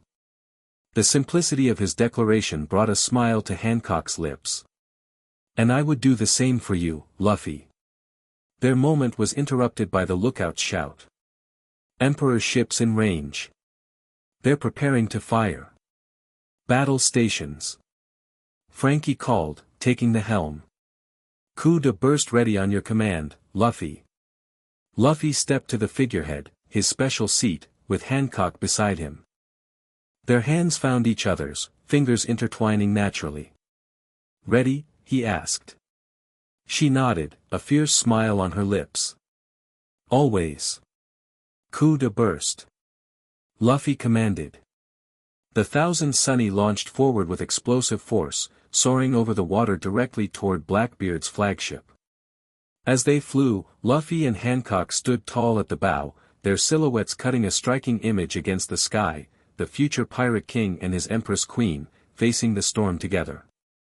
The battle for Amazon Lily raged for hours, a chaotic three-way conflict between the defending alliance, retreated but watching marine forces, and the Emperor fleet. What began as a coordinated assault by Blackbeard and Katakuri's forces devolved into fragmented skirmishes across the island and surrounding waters. On Blackbeard's flagship, the confrontation reached its climax as Luffy, Hancock, and Law fought against the Dark Emperor himself. The deck had been transformed into a battlefield, splintered wood and fallen crew members testament to the battle's intensity. Zihahaha. Blackbeard's distinctive laugh echoed despite blood trickling from his mouth. "You've grown stronger, Straw Hat. But darkness consumes all." His hand extended, the air around it distorting as his dark fruit powers activated. Luffy narrowly avoided being caught in its gravitational pull, having learned from their previous encounter years ago. "Your tricks don't work anymore, Teach!" Luffy shouted, launching a counterattack enhanced with observation haki. While Luffy engaged Blackbeard directly, Hancock and Law battled his top commanders. Hancock faced Jesus Burgess, the massive wrestler, finding his strength advantages negated by her superior speed and technique.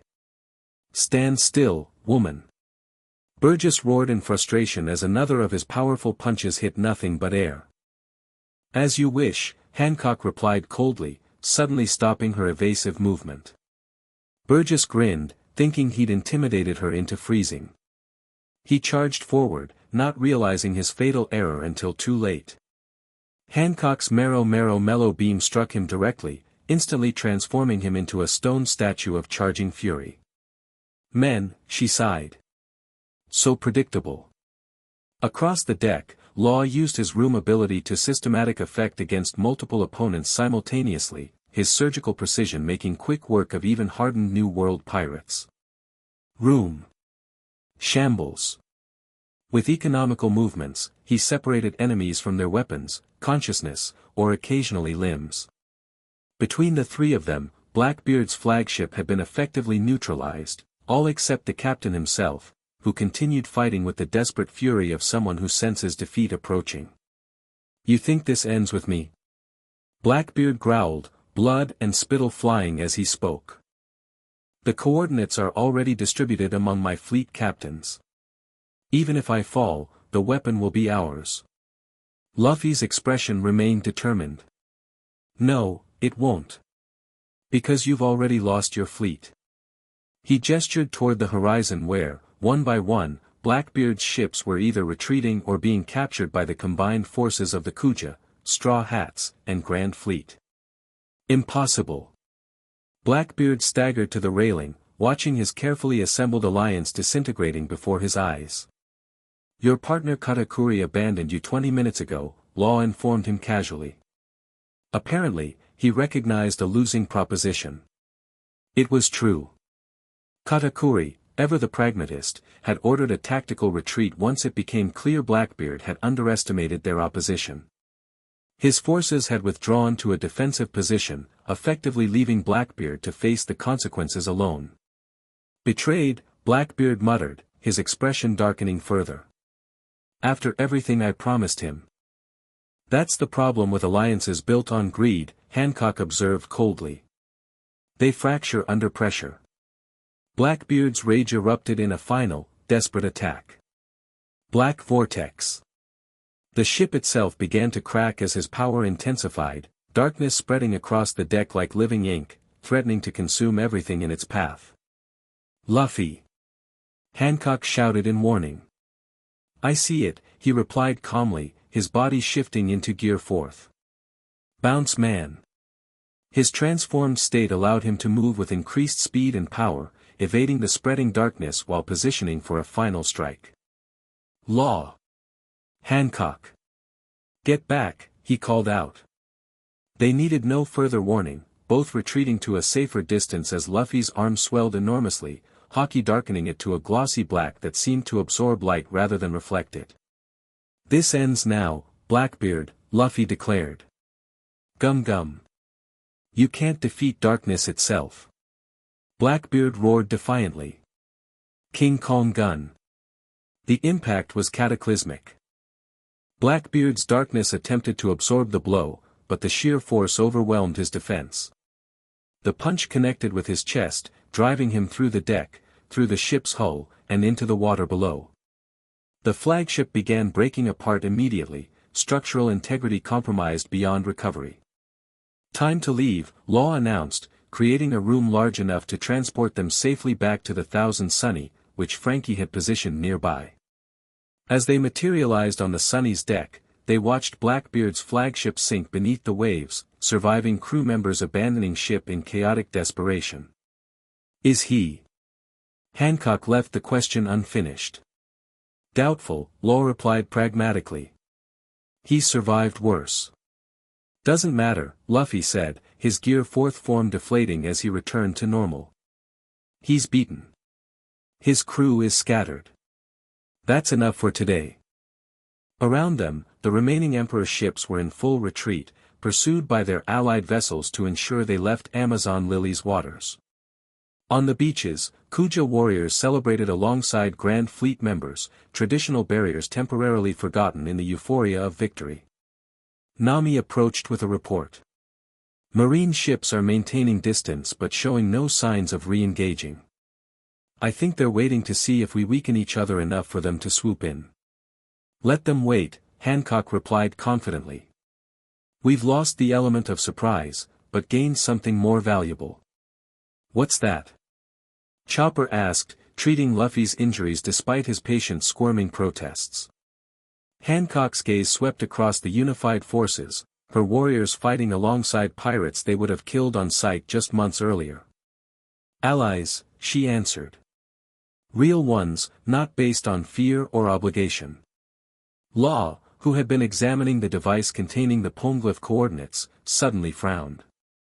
This is incomplete. What? Luffy and Hancock turned to him simultaneously. These coordinates, Law elaborated, showing them the screen. They're only half of what's needed to locate the weapon cache. There must be a second poneglyph with the remaining data. The CP0 leader said as much, Hancock recalled. One piece of a larger puzzle. So the world government is searching for the second half, Luffy concluded, showing surprising strategic insight. And Blackbeard will be too, once he recovers. Which means our victory today is temporary at best, Law stated bluntly. Silence fell as they absorbed this reality. The battle for Amazon Lily had been won, but the larger conflict was just beginning. We should return to the island, Hancock finally said. There will be wounded to tend to, and plans to make. As the Thousand Sunny approached the harbor, they saw the full extent of the day's events. Despite successful defense, parts of the city showed damage from naval bombardment. Medical tents had been established where Chopper immediately went to assist. Kuja warriors worked alongside Straw Hats and Grand Fleet members to clear debris and secure the perimeter. Elder Nyan waited at the dock, looking exhausted but relieved. The day is ours, but at significant cost. Casualties? Hancock asked immediately. 12 warriors lost, many more wounded. But we held, the elder reported. Your strategy worked, Princess. Not my strategy, Hancock corrected, glancing at Luffy. Ours. The elder's eyes moved between them, a knowing look crossing her ancient features. I see. Then perhaps some good has come from these troubled times. As they disembarked, the gathered defenders, Kuja and allies alike, spontaneously formed an honor guard, creating a path toward the city center. The gesture, unprecedented in Amazon Lily's isolationist history, spoke volumes about the day's significance. Walking side by side through this corridor of respect, Luffy and Hancock represented something new in the world of pirates, a power couple whose combined influence exceeded even what their individual reputations might suggest. They're looking at us funny, Luffy whispered, uncomfortable with the formality. They're acknowledging what we've become, Hancock replied softly. What we are together. And what's that exactly, he asked. Before she could answer, a Kuja warrior approached with urgent news. Princess. A marine messenger boat approaches under flag of truce. They bear a message from Fleet Admiral Akaina himself. The celebration dimmed as tension returned. Hancock straightened, resuming her Empress bearing. Bring the message. Minutes later, a sealed document was delivered. Hancock broke the seal and read silently, her expression revealing nothing until she finished. What does it say? Luffy asked, uncharacteristically patient. Hancock looked up, meeting his gaze directly. The world government formally revokes my status as warlord, effective immediately. Amazon Lily's protected status is terminated. Gasps and angry murmurs spread through the gathered crowd. Furthermore, she continued, any island harboring the criminal Straw Hat Luffy will be considered an enemy of the world government and treated accordingly. They can't do that. Bartolomeo shouted from nearby. They can, Robin corrected grimly. And they have. Law's expression remained calculatingly neutral. This changes the strategic landscape significantly. What will you do, sister? Sandersonia asked, voicing the question on everyone's mind. All eyes turned to Hancock, whose people had survived for generations through careful neutrality and later, world government protection. Without that shield, Amazon Lily stood vulnerable in a world increasingly divided between powerful factions. The decision is yours, Empress, Elder Nyan said formally. As has always been our way. Hancock's gaze swept across her island, her home, her responsibility, before returning to Luffy. In his eyes, she saw neither pressure nor expectation, only support for whatever she might choose. In that moment, with perfect clarity, Hancock realized the true nature of their relationship. It wasn't about dependence or protection or political advantage. It was about standing beside each other as equals, each respecting the other's dreams and responsibilities. Amazon Lily has survived for centuries through strength and independence, she announced, her voice carrying to all gathered. We did not need the world government's protection before becoming warlords, and we do not need it now. Cheers erupted from the Kuja warriors, pride evident in their expressions. Moreover, Hancock continued when the noise subsided, today has proven that isolation is no longer our only path to security. We have allies, her hand found Luffy's, fingers intertwining openly for all to see, true allies who stand with us not out of fear or obligation, but out of friendship and shared values. The symbolism of their joined hands wasn't lost on anyone present. Elder Nyan smiled knowingly, while the Straw Hat crew exchanged glances ranging from Sanji's comical despair to Robin's quiet approval. So what now? Frankie asked the practical question. Law stepped forward. The world government and Blackbeard will both be seeking the second half of the Poneglyph coordinates. Whoever finds it first gains access to ancient weapons. Then we find it first, Luffy stated simply. It won't be that easy, Law warned. We don't even know where to begin looking. Actually, Robin interjected thoughtfully, I might. The markings on the Poneglyph fragment I examined contained references to 3 locations. If they're connected. Then we have a starting point, Hancock concluded. As discussions continued into tactical planning, Luffy gently tugged Hancock away from the crowd. They found a quiet spot overlooking the harbor, the setting sun painting the water in brilliant oranges and reds. "You okay with all this?" Luffy asked, uncharacteristically serious. "You gave up being a warlord. Your island might be in danger because of me." Hancock smiled, the expression genuine and relaxed in a way few ever saw. "Amazon Lily has always faced dangers, Luffy. The difference now is that we face them honestly, without compromising who we are." "And who are you?" he asked softly. "I am the Empress of Amazon Lily," she replied proudly. Then, her voice gentling, "and I am the woman who loves Monkey D. Luffy, future king of the pirates." The directness of her declaration startled him momentarily before a wide grin spread across his face. "You know, I've been thinking about that." "About what?" "Being Pirate King," he explained. "Always thought I'd do it alone. Just me and my crew. But now..." He trailed off, struggling to articulate complex feelings that were still new to him. "Now," she encouraged gently. "Now I'm thinking every king needs a queen," he finished, the simple statement holding profound meaning coming from someone who had always prioritized freedom and adventure above all else. Hancock's heart soared, but she maintained her composure. "Are you proposing an alliance, Monkey D. Luffy?" He laughed. "I think we're way past alliances, don't you?" Before she could respond, he leaned forward and kissed her, awkwardly at first, then with growing confidence. It was not their first kiss over these past months, but it was perhaps their most significant, witnessed by the setting sun and the island they had defended together. When they parted, Hancock's expression held a rare vulnerability. "This won't be easy. The world will stand against us." Luffy's grin returned, confident and unwavering. "Let them try. We're stronger together." As they rejoined their allies, plans already forming for the challenges ahead, something had fundamentally changed, not just between them, but in the world itself. The Empress of Amazon Lily and the future Pirate King had publicly declared their bond, creating a new power dynamic that would reshape the Great Pirate Era. The Age of Emperors and Empresses had truly begun. Chapter 3, Crown of the Sea. A year changes everything in the New World. Islands rise and fall. Alliances shift like sand. Powers once thought invincible crumble overnight. And sometimes, pirates become emperors. Fifth Emperor of the Sea. Luffy tossed the newspaper onto the table, where the headline glared up at everyone gathered in the Thousand Sunnies galley. "Weird, right?" "Not weird at all," Nami countered, snatching up the paper.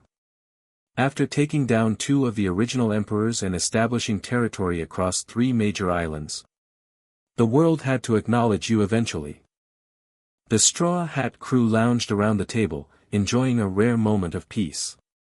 Through the portholes, Amazon Lily's distinctive coastline was visible, their unofficial home base for the past year. "Still feels strange," Luffy admitted, stuffing his mouth with meat. "Don't want to rule anything. Just want to be free." "Tell that to your growing fleet," Zoro smirked, cleaning his swords nearby. "Last count was what, 60 ships?" 73, Robin corrected, not looking up from her book. "Not including the Kuja vessels." Sanji placed fresh drinks before everyone.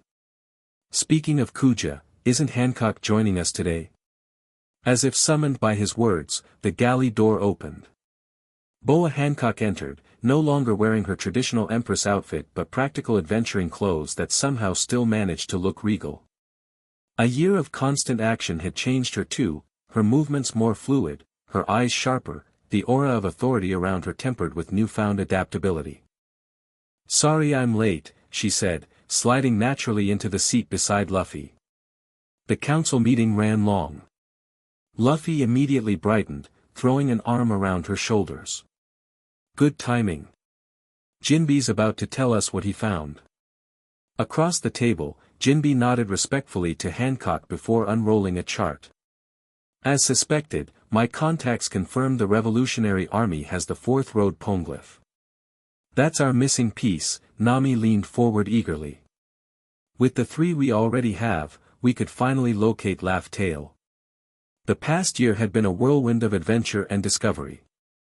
After the battle for Amazon Lily, Luffy and Hancock's relationship had become public knowledge, sending shockwaves through the pirate world. Their combined influence, his growing reputation and her established power, created a new faction that rivals and governments couldn't ignore. Together they'd systematically tracked down 3 of the 4 road poneglyphs needed to find the final island. The last remained elusive until now. "Where's the Revolutionary Army keeping it?" Hancock asked, studying the chart. "That's where it gets complicated," Jinbe replied. "The main revolutionary force doesn't have it anymore. A splinter faction broke away 6 months ago, taking the poneglyph with them." "A splinter faction?" Robin's interest sharpened. "Led by whom?" "Former revolutionary commander named Voss," Jinbe explained. "Disagreed with Dragon's cautious approach. Wanted to use ancient weapons immediately against the world government. And Dragon let them walk away with a road poneglyph?" Frankie sounded skeptical. Jinbe shook his head. "There was a battle. Dragon's forces lost." Silence fell over the galley as this information sank in. The Revolutionary Army was formidable, for a splinter group to defeat them suggested serious power. "Where are they now?" Luffy asked, uncharacteristically serious. "An island called Crucible," Jinbe pointed to a location on the chart. "Formerly controlled by Kaido, now repurposed as their base." "Sounds like we're heading to Crucible," Zoro grinned, clearly anticipating a fight. "Not so simple," Hancock cautioned. "If they defeated Dragon's forces, they won't be easily overcome. And they'll expect us," Robin added. "Everyone knows we're searching for the road poneglyphs." Luffy crossed his arms, thinking. A year ago, he might have charged in without a plan. Now, experience had taught him caution, not fear, but strategic consideration. "We need more information," he decided. "Who's this Voss guy? What's he really after?" "I can help with that." Everyone turned as Law entered the galley, looking as grim and sleep-deprived as ever. "When did you get here?" Luffy brightened at seeing his ally. "Just docked," Law replied, helping himself to coffee. "And I bring news you need to hear." Over the past year, Law had become their most reliable intelligence source, his submarine allowing him to move undetected where the increasingly famous Straw Hats and Kuja couldn't. "Voss isn't working alone," Law continued once seated. "He's allied with remnants of defeated Emperor crews, Blackbeard's officers who survived your last encounter, Big Mom's remaining children, even some of Kaido's former headliners. A coalition of losers," Zoro snorted. "Dangerous losers," Law corrected. "United by one thing, hatred of Luffy and Hancock." "So it's a trap," Hancock concluded, expression hardening. "Almost certainly," Law agreed. "But that's not all. World government forces are also converging on Crucible. They want the poneglyph too." "A 3-way standoff," Jinbe mused. "More like a ticking bomb," Law countered. "Whoever gets the poneglyph first potentially gains access to Laugh Tale and whatever power awaits there. The stakes couldn't be higher." After decades of searching, the final piece was within reach, but surrounded by enemies from all sides. "So what do we do?" Chopper asked nervously. All eyes turned to Luffy. A year as an emperor had changed him in subtle ways. The carefree boy remained, but tempered now with a leader's understanding of responsibility. He still wore his trademark straw hat, though battle damage had required Hancock to help him repair it multiple times. His eyes met hers, a silent conversation passing between them. Their relationship had deepened through shared battles and quiet moments alike, evolving into a partnership neither had expected but both now treasured. "We go to Crucible," Luffy finally announced, "but smart. No charging in. We scout first, figure out exactly what we're dealing with." "My scouts can help with that," Hancock offered. "Kuja warriors can infiltrate without raising alarms. And I'll gather information from my network," Law added. "Find weaknesses in their defenses." Meanwhile, Luffy continued, his trademark grin returning, I think it's time to call in some favors. 3 days later, the Thousand Sunny approached Crucible under cover of night, accompanied by Law's submarine. The island loomed ahead, a massive volcanic formation with a single fortress city built into its side, illuminated by thousands of torches. On the Sunny's deck, Luffy and Hancock studied the fortress through spyglasses while Nami consulted maps spread across a table. The Kuja scouts returned an hour ago, Hancock reported. They counted at least 15 warships in the harbor and heavy fortifications along all approaches. Navy vessels on the far side of the island too, Nami added. At least a dozen, maintaining distance but definitely watching. Luffy lowered his spyglass, expression thoughtful. What about inside the fortress? That's where it gets interesting, Hancock replied. The poneglyph is being held in the central tower, heavily guarded. But it's not just security, they're actively studying it, working on something. A weapon? Robin suggested, joining them. Hancock shook her head. Not directly. My scouts reported devices similar to what the CP0 agents used on Amazon Lily, technology to extract and transmit information from the poneglyph. They're trying to decode it without actually moving it, Robin realized. Clever. What about Voss himself? Luffy asked.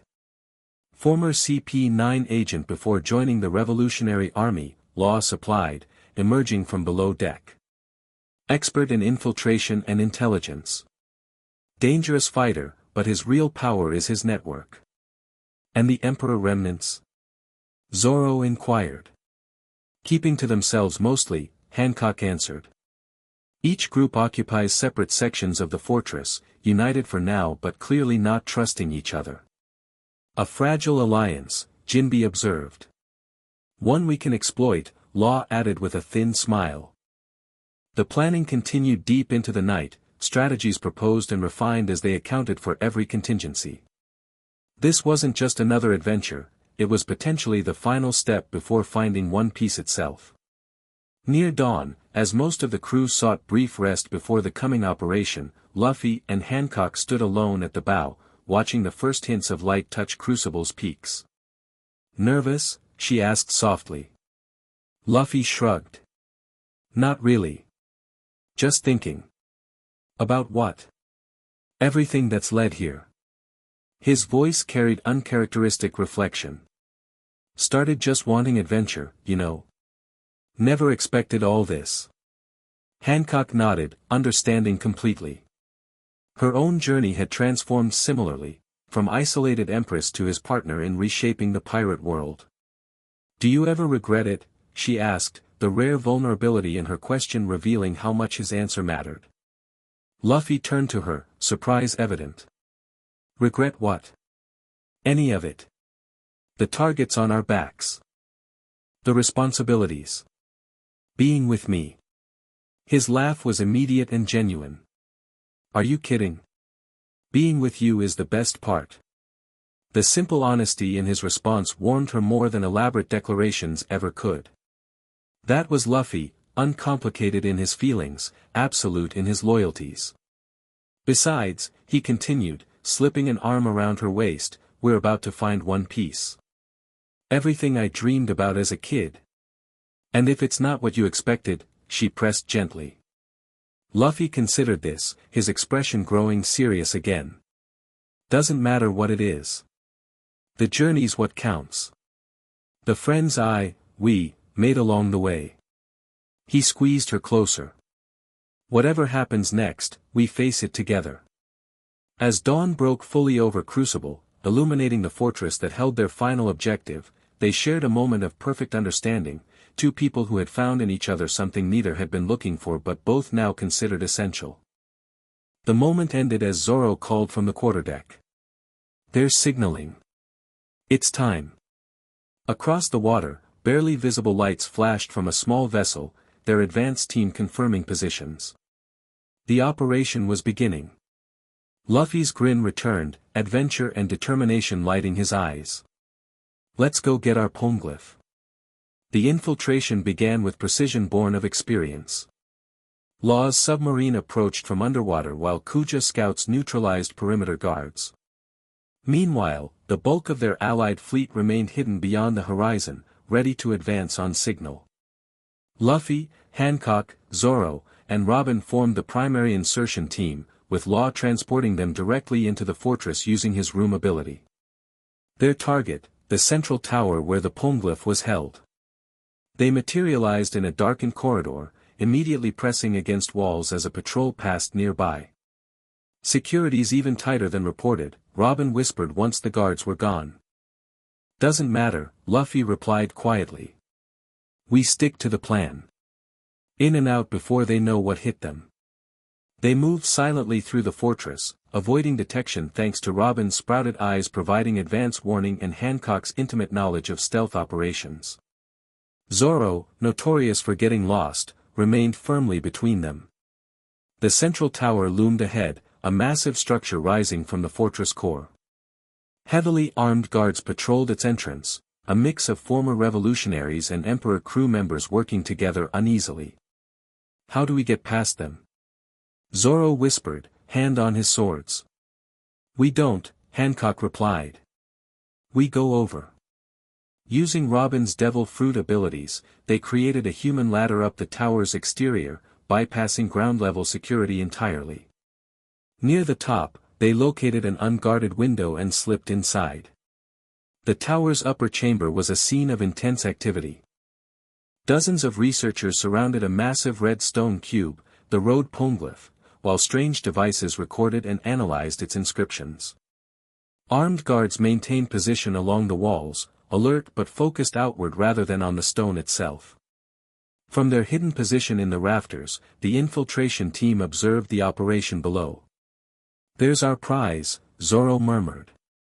"And there's Voss," Robin indicated a tall, austere man directing the researchers. Former revolutionary commander Voss looked every bit the disciplined leader, graying at the temples but physically imposing, with the bearing of someone accustomed to authority. He moved between research stations with purpose, examining results with critical attention.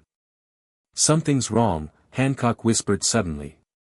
"The security's facing the wrong direction." She was right. The guards weren't positioned to prevent theft of the poneglyph, they were prepared for an attack from outside. Luffy began. "Trap," completed a voice behind them. "Obviously." They spun to find a woman perched casually on a nearby beam, a den mushi in hand. She wore Revolutionary Army attire with commander insignia, but her smirk suggested anything but revolutionary ideals. "Korra," Robin identified her. "Voss's intelligence officer." "Former intelligence officer," the woman corrected. "Now his second in command." "And you're right on schedule."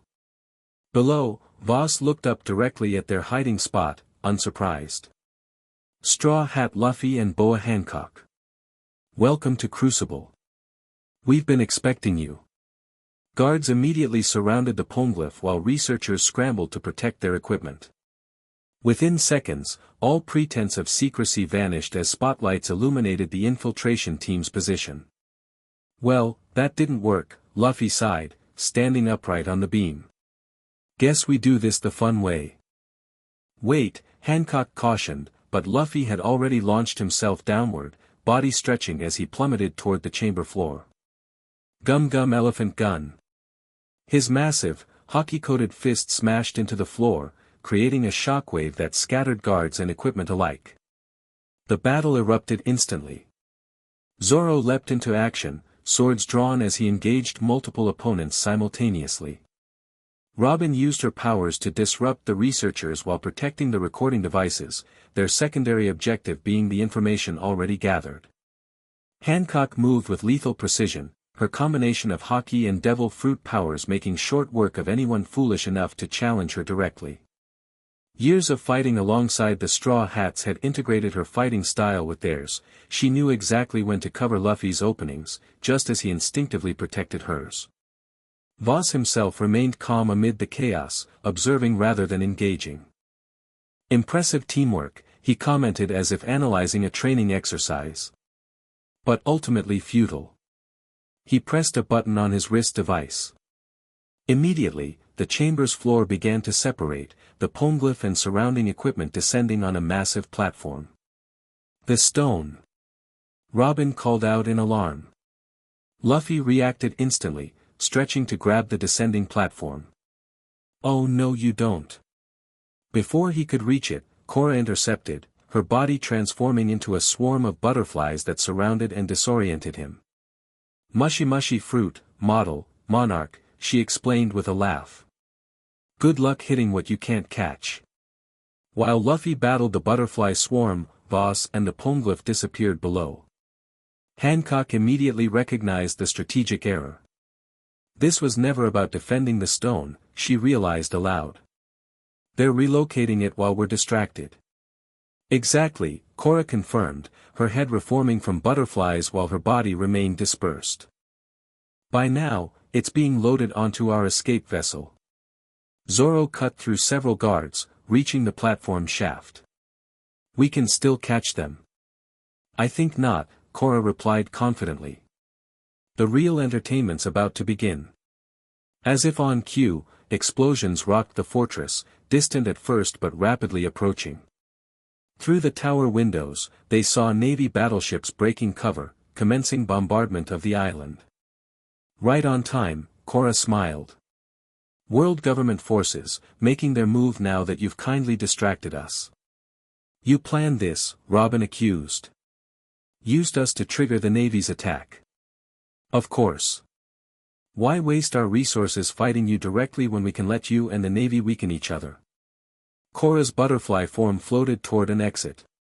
Voss sends his regards. Perhaps you'll meet him at Laugh Tale, if you survive today. Before any could pursue her, the tower shuddered as a direct hit from naval artillery struck just below. The structure began to lean ominously. This whole place is coming down. Zoro shouted above the growing destruction. Luffy grabbed Robin and Zoro while Hancock ran to his side. Law, he called into a miniature den mushy. Emergency extraction. Towers collapsing. Law's response was immediate. Room. The familiar blue sphere enveloped them just as the tower supports gave way. In an instant, they were transported back to the Thousand Sunny's deck, where the rest of the crew waited anxiously. What happened? Nami demanded, steadying Robin as they materialized. The whole island's turning into a war zone. From the safety of the ship, they watched as Navy forces engaged the fortress directly, while vessels flying Voss's flag attempted to escape the harbor. In the confusion, smaller ships belonging to the Emperor remnant scattered in all directions. We were played, Luffy admitted, frustration evident. They used us to trigger the Navy attack while they escaped with the poneglyph. Where's Law? Hancock asked, noticing his absence despite the room ability just used. Still on his submarine, Frankie replied. Said something about a contingency plan. Before they could discuss further, a massive explosion erupted from the harbor. Through spyglasses, they watched a Navy battleship sink rapidly, torpedoed from below. That's Law, Zoro recognized the tactic immediately. He's targeting Voss's escape route. Smart, Jinbe approved. Force them to change course. Another explosion, this time taking out a section of the harbor wall. The resulting chaos blocked multiple escape channels, funneling fleeing vessels into predictable routes. He's hurting them, Hancock realized. Toward that narrow strait. Indeed, Law's submarine attacks were systematically eliminating escape options, forcing Voss's primary vessel, now identifiable by its distinctive flag, toward the narrowest exit from the harbor. Where we have friends waiting, Luffy grinned, previous frustration forgotten as the new strategy unfolded. On cue, ships appeared from behind the strait's rocky outcroppings, vessels flying the flags of the Straw Hat Grand Fleet, positioned perfectly to intercept. Law coordinated with them while we were inside, Nami explained. Just in case something went wrong. Something always goes wrong, Usopp muttered. The trap worked perfectly. Voss's ship, attempting to escape the Navy bombardment, sailed directly into the waiting Grand Fleet. Caught between advancing Navy forces and Grand Fleet vessels, they had nowhere to run. "Frankie!" Luffy ordered. "Get us over there. They still have our poneglyph." "On it." Frankie took the helm. Coup de burst ready. "Wait," Hancock interrupted, studying the unfolding battle through her spyglass. "Something's not right." Through the lens, she observed Voss's ship more carefully. Despite being surrounded, the crew showed no signs of panic. Instead, they were methodically taking positions that suggested not defense, but... "It's another trap," she warned. "They're too calm. They want us to approach." Law's voice crackled through the den mushy. "Hancock's right. Thermal imaging shows unusual heat signatures throughout their vessel. Possibly explosives. A suicide play?" Zoro questioned skeptically. "No," Robin countered. "A distraction. Look." She pointed to a small, fast-moving craft departing from Voss's ship's far side, barely visible in the chaos but moving with purpose away from the battle. "The poneglyph is on that smaller vessel," Hancock concluded. This was their extraction plan all along. Luffy's eyes narrowed as he spotted the escaping boat. "Frankie, change of plans. Ignore the big ship. Get us to that small one." "You got it." Frankie adjusted course. Coup de burst. The Thousand Sunny launched forward with explosive force, soaring over the battle below. As they flew, Luffy stretched his arm back, preparing for what came next. "Get ready," he called to his crew. "We're only getting one shot at this." They landed with precision in the smaller vessel's path, blocking its escape route. The craft, a specialized speedboat designed for quick extraction, attempted to change course, but found itself trapped between the Sunny and advancing Grand Fleet ships. From the speedboat's cabin emerged Voss himself, looking irritated but not surprised. Beside him stood Korra and several elite fighters, a mix of former revolutionaries and Emperor crew officers. "Persistent, aren't you?" Voss called across the water. "It's my poneglyph," Luffy replied simply. "Hand it over." "Your poneglyph?" Voss raised an eyebrow. Interesting perspective from someone who didn't create it, protect it for centuries, or decipher its meaning. "He's stalling," Hancock murmured to Luffy. "Navy vessels approaching from behind." Indeed, marine battleships were redirecting toward their position, having noticed the confrontation. They had minutes at most before being caught in crossfire. "Last chance," Luffy warned. "Surrender or fight." Voss smiled thinly. "Always the direct approach with you, isn't it?" "Very well." Without warning, he raised his hand. The speedboat's hull suddenly opened, revealing not just the poneglyph but a massive cannon-like device positioned beneath it. "Ancient technology," Voss explained casually. "Discovered during our research. Not quite an ancient weapon, but effective enough against pirates." The device hummed with increasing energy, glowing ominously as it charged. "Everyone brace!" Jinbe shouted, recognizing genuine danger.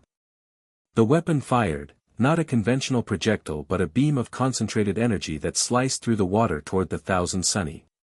Jinbe barely managed to create a water wall in its path, partially deflecting the blast. Even diminished, the beam carved a groove along the Sunny's side, scorching the atom wood.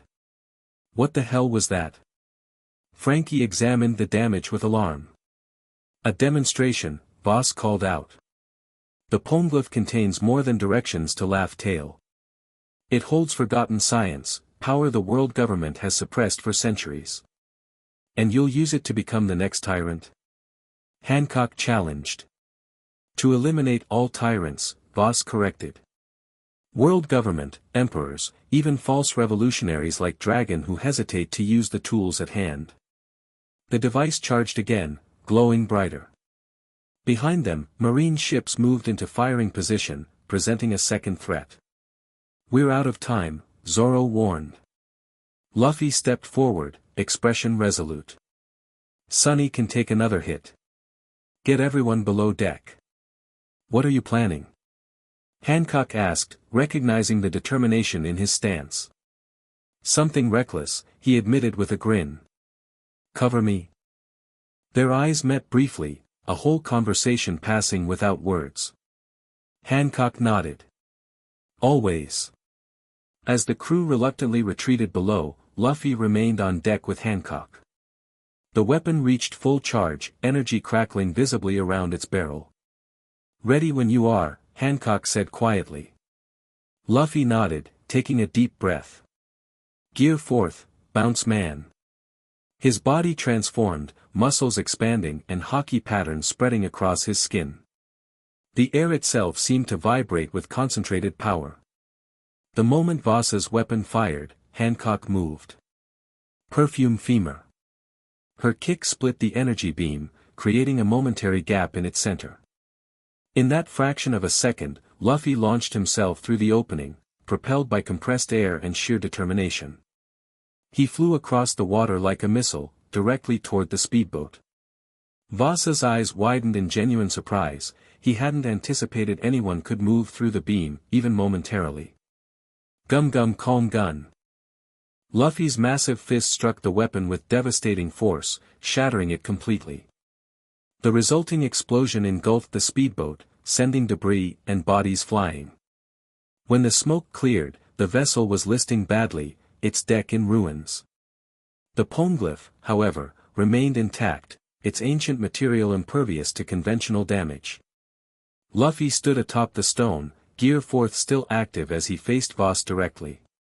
The former revolutionary had survived, though injured, and now stood with Korra and their remaining fighters in defensive formation.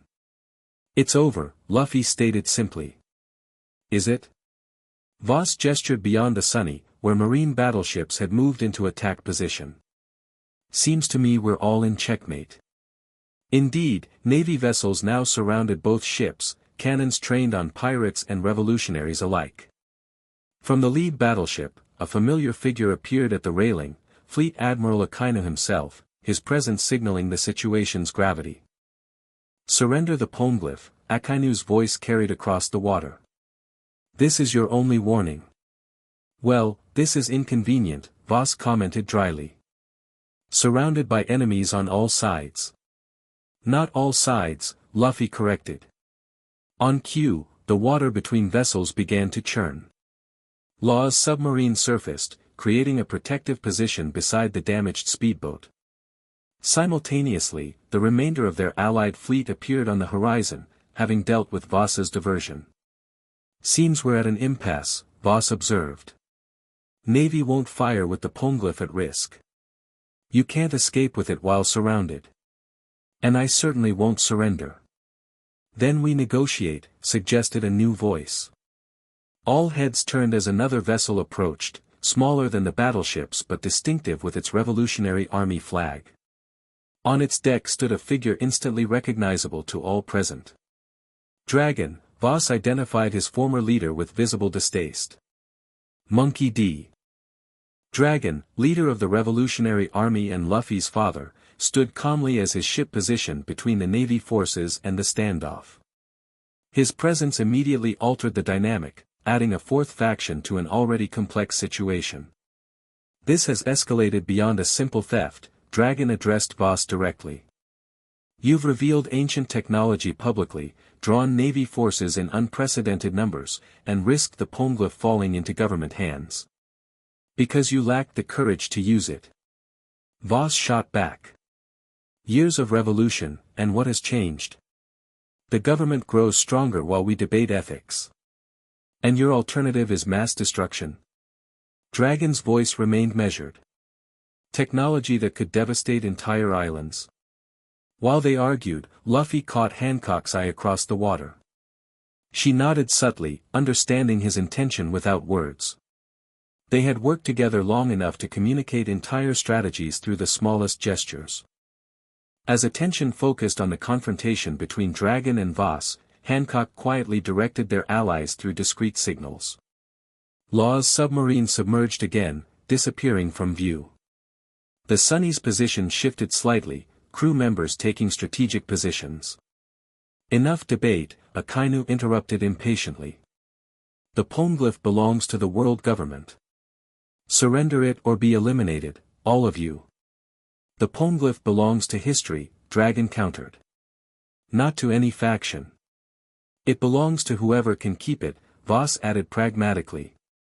Throughout this exchange, Luffy remained atop the stone itself, apparently listening but actually gathering information, counting Navy vessels, noting officer positions, identifying weaknesses in their formation. When he finally spoke, his voice cut through the tension with surprising authority. You're all missing something important. And what's that, Straw Hat? Akainu demanded irritably. Luffy grinned. The poneglyph is already gone. All eyes turned to where he stood, still atop what appeared to be the road poneglyph. Voss laughed. Your bluffing needs work, boy. Does it? Luffy jumped, driving his fist into the stone beneath him. Instead of the expected resistance of indestructible material, his hand punched straight through, revealing not solid poneglyph but a hollow replica. Inside was nothing but empty space and ballast. Voss's confident expression collapsed. Impossible.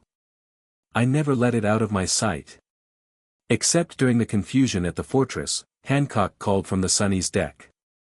When you were so focused on your escape plan that you didn't notice Robin's hand sprouting throughout your lab. Robin stepped forward beside her, smiling enigmatically. A little sleight of hand. While you watched the researcher's equipment, I examined the poneglyph directly, long enough to recognize it had already been tampered with. A fake? Voss looked genuinely shocked. A very good one, Robin acknowledged. But the real road poneglyph has distinctive patterns only an archaeologist would recognize. This replica missed subtle details. Then where's the real one? Akainu demanded. Beneath the waves, Law's submarine accelerated away from the confrontation, a massive red stone secured in its specially designed hold. Aboard were Nami and Brook, calmly recording the poneglyph's inscriptions while the submarine escaped undetected. Above water, Luffy's grin widened. Wouldn't you like to know? Akainu's rage manifested as magma bubbling around his clenched fists. You think this is a game, Straw Hat? Nope. Just a distraction. Luffy reverted from gear fourth, conserving strength for what came next. Sunny. Now. On command, Frankie activated the coup de burst, launching the 1,000 Sunny skyward again. Simultaneously, Luffy stretched his arms to incredible length, grabbing the ship's railing while maintaining his position near Hancock. Hold on, he shouted to her. Understanding immediately, Hancock wrapped her arms around his waist just as his stretched arms contracted violently, catapulting them both toward the ascending Sunny. Chaos erupted below as Navy forces opened fire, targeting the escaping pirates. Dragon's ship moved to intercept, creating additional confusion. In the mayhem, Voss and his remaining followers abandoned their sinking vessel, escaping aboard small craft that scattered in multiple directions. Aboard the Sunny, Luffy and Hancock landed safely as Frankie executed evasive maneuvers, putting distance between them and the Navy fleet. Did we get it? The real poneglyph?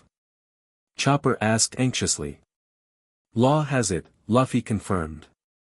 Submarines fastest underwater, and they'd expect us to keep it on the Sunny. Robin copied the inscriptions before the switch, Hancock added. We have what we need to find Laugh Tale. And the Navy? Jinbe inquired, noting pursuing battleships. Luffy's expression turned serious. They'll chase us. And Voss might realize he was duped too. We need to lose them both. I have an idea about that, Frankie grinned, patting a tarpaulin-covered addition to the deck. Been saving this for a special occasion. That special occasion turned out to be a modified coup de burst system that created a massive steam cloud while propelling the ship at even greater speeds. Pursuing vessels lost them in the artificial fog, giving the Sunny precious hours of lead time. By nightfall, they'd rendezvoused with Law's submarine at the predetermined coordinates, a remote islet far from established shipping lanes. The crew gathered on deck as Law transferred the genuine road poneglyph to the Sunny, where Robin could properly study it alongside the information from the other 3 stones. For road poneglyphs, Nami breathed, hardly believing they'd finally succeeded. After all this time.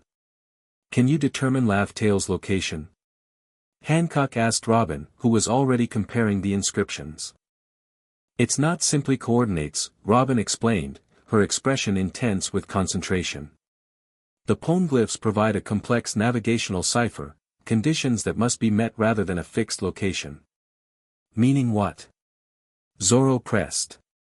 Laugh-Tail isn't where it is, Robin clarified. It's when it is. The island appears only when specific celestial conditions align, tide patterns, star positions, seasonal factors. And when will these conditions next align? Jinbe asked. Robin looked up, a rare smile of excitement breaking through her usual reserve. 3 days from now. In waters near the Grand Line's end point. The crew exchanged looks of stunned disbelief. After years of searching, their final destination was just days away. Then what are we waiting for? Luffy bounced with characteristic enthusiasm. Let's go find One Piece. Word spread quickly through their network. The Straw Hat Fleet mobilized, gathering strength for what everyone recognized would be a historic, and likely contested, journey. Law departed to lead a diversionary force, drawing Navy attention away from their true destination. Meanwhile, the Sunny and a select group of allied ships, including Hancock's Kuja vessel, charted course for the coordinates Robin had identified. 2 days into their journey, Luffy stood at the Sunny's figurehead, watching the horizon as if he could already see Laugh-Tail waiting. Hancock joined him, the wind playing through her hair as she studied his profile. "Penny for your thoughts?" she asked. "Just thinking about Ace and Sabo," he admitted. "Wish they could see this. We made a promise as kids to find our dreams." Hancock leaned against him gently. "Sabo's still out there with the revolutionaries. And Ace." She hesitated, knowing the wound remained tender even years later. "Ace would be laughing his head off," Luffy finished with a small smile. "Telling me I got lucky or something." "He would be proud," Hancock corrected softly. "As I am." Luffy turned to her, expression unusually vulnerable. "Are you scared? About what we might find?" The question surprised her. Luffy rarely acknowledged fear of any kind. That he would share such thoughts revealed the depth of trust between them. "A little," she admitted. One Piece could be anything, power that changes the world, knowledge that rewrites history. Whatever it is, nothing will be the same afterward. Luffy nodded, considering this. "When I was a kid, I thought being Pirate King just meant having the most freedom. Now I'm not so sure." "Having doubts?" she asked carefully. "Nah, not doubts. Just." He searched for words, wondering what comes after. "Finding One Piece was always the goal. Never really thought about what happens once I do." Hancock understood completely. Her own life had followed a predetermined path, from slave to warrior to empress, until Luffy crashed into it, changing everything. The unknown future both frightened and excited her. "Whatever comes after," she said, taking his hand, "we'll figure it out together." His familiar grin returned, fingers squeezing hers. "Yeah. Together." Their moment was interrupted by the lookout's shout. "Ships ahead. Navy vessels." Indeed, a line of battleships had appeared on the horizon, positioned directly across their path.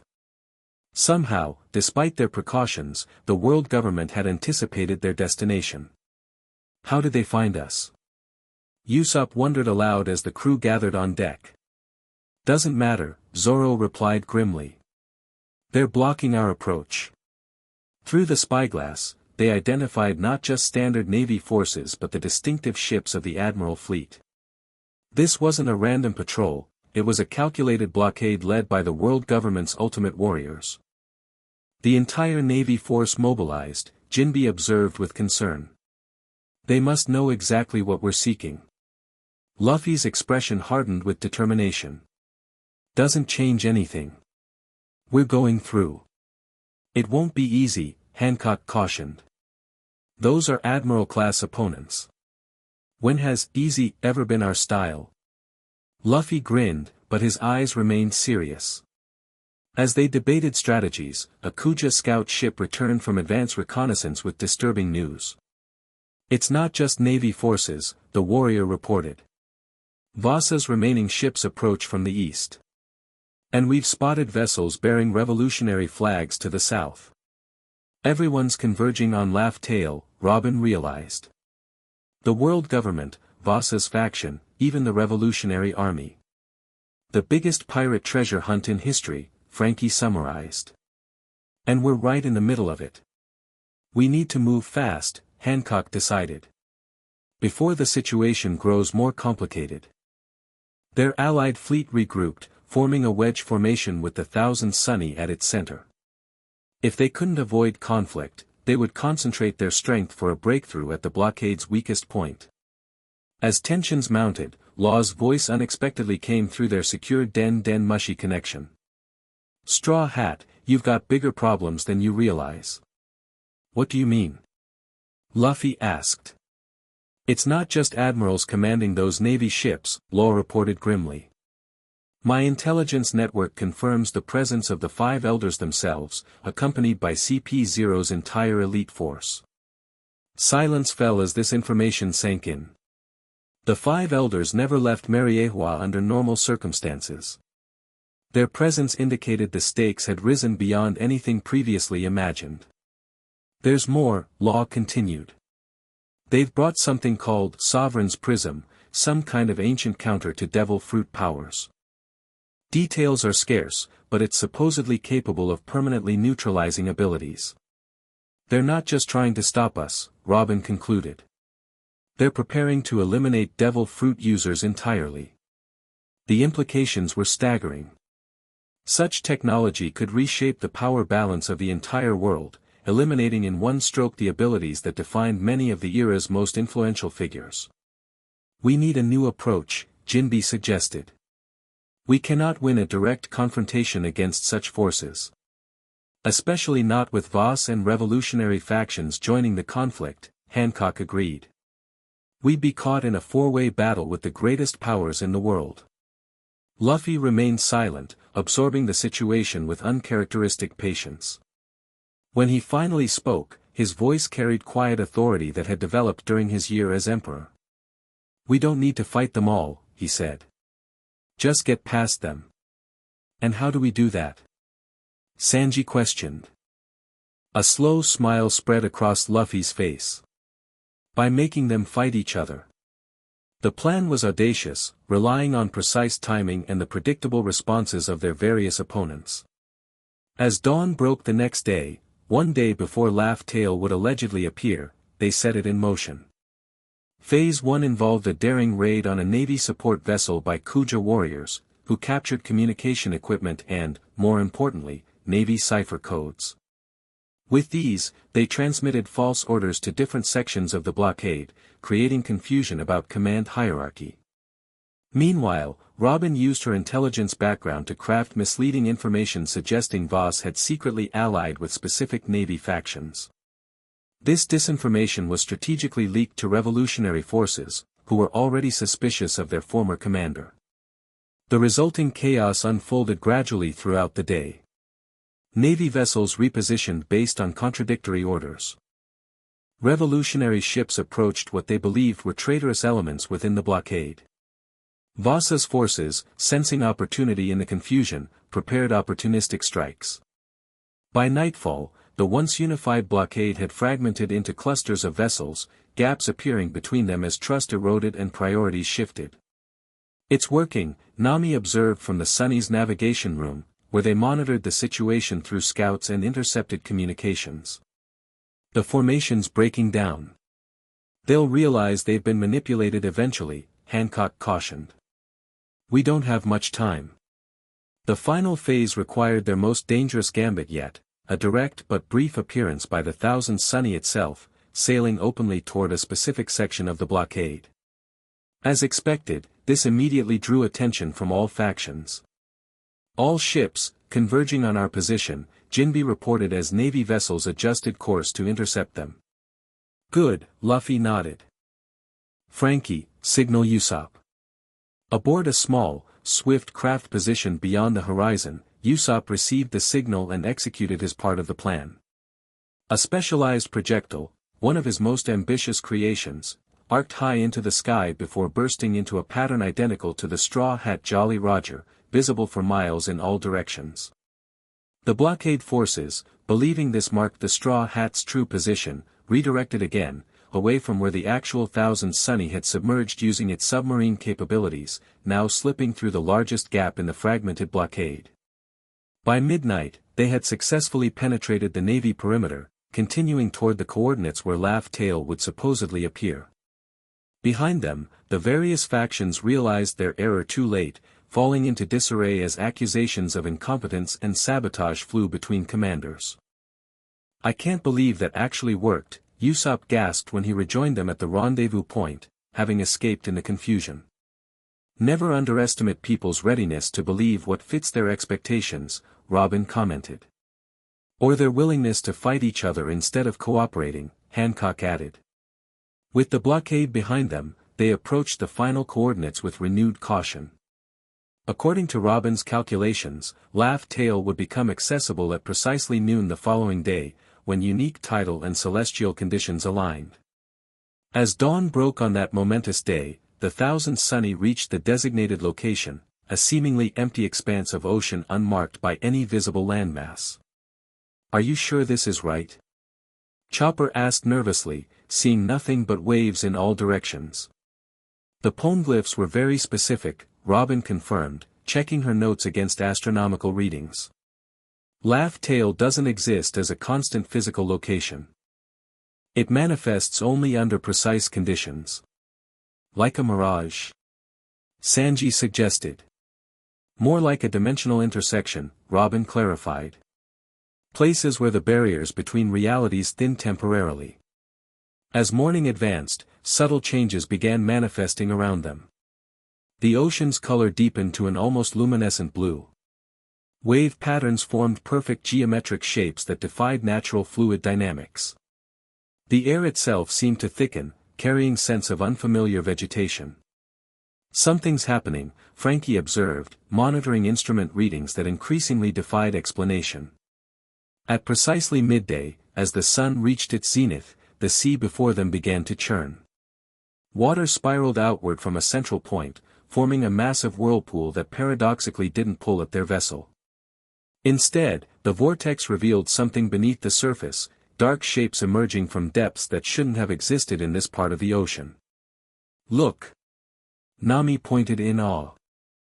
Rising from the water like a leviathan awakening, an island materialized, not by surfacing from below, but by seemingly phasing into their reality.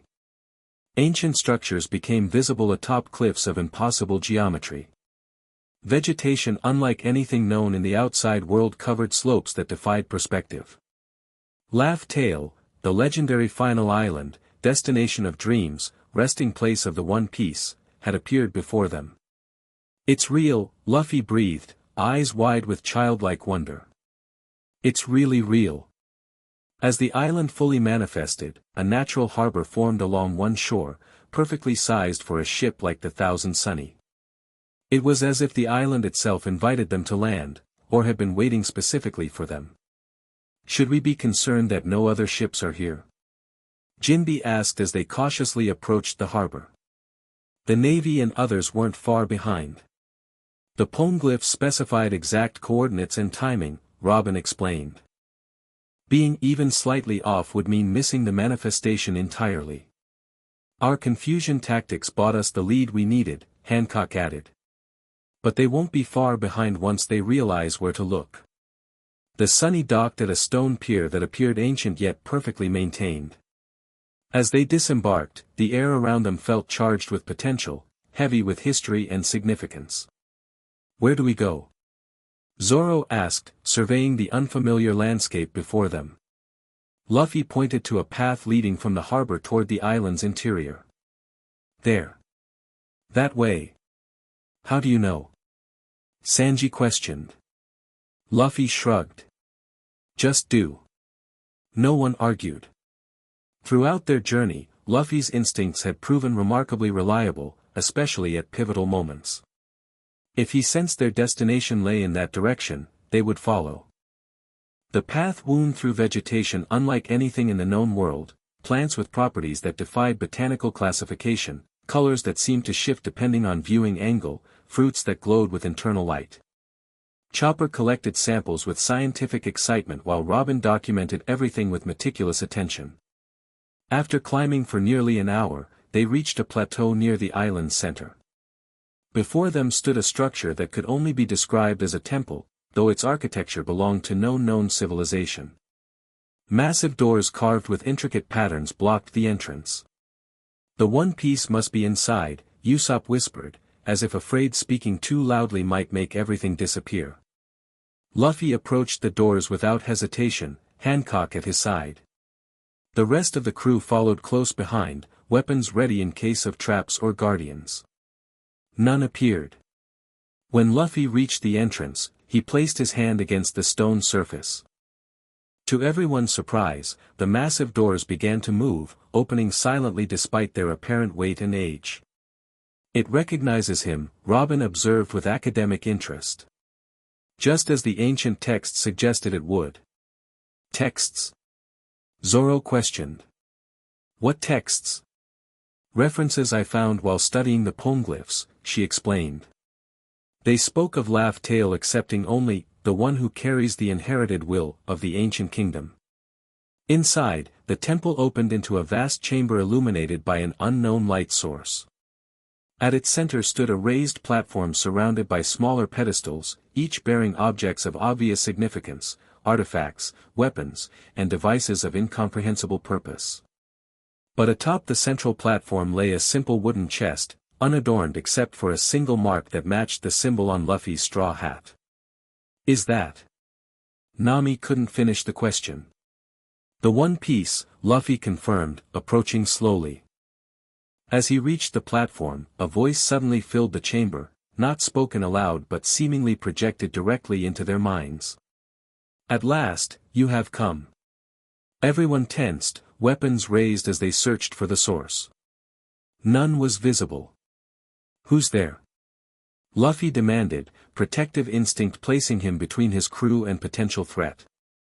I am Joy Boy, the voice replied, or rather, an echo of him, preserved within this place for the one who would inherit my will. A figure materialized before them, translucent and glowing softly, clearly not physically present but more substantial than a mere projection. It resembled a man dressed in ancient clothing, his face bearing a smile remarkably similar to Luffy's own. Joy Boy. Robin stepped forward, academic excitement overriding caution. The figure mentioned in the poneglyphs.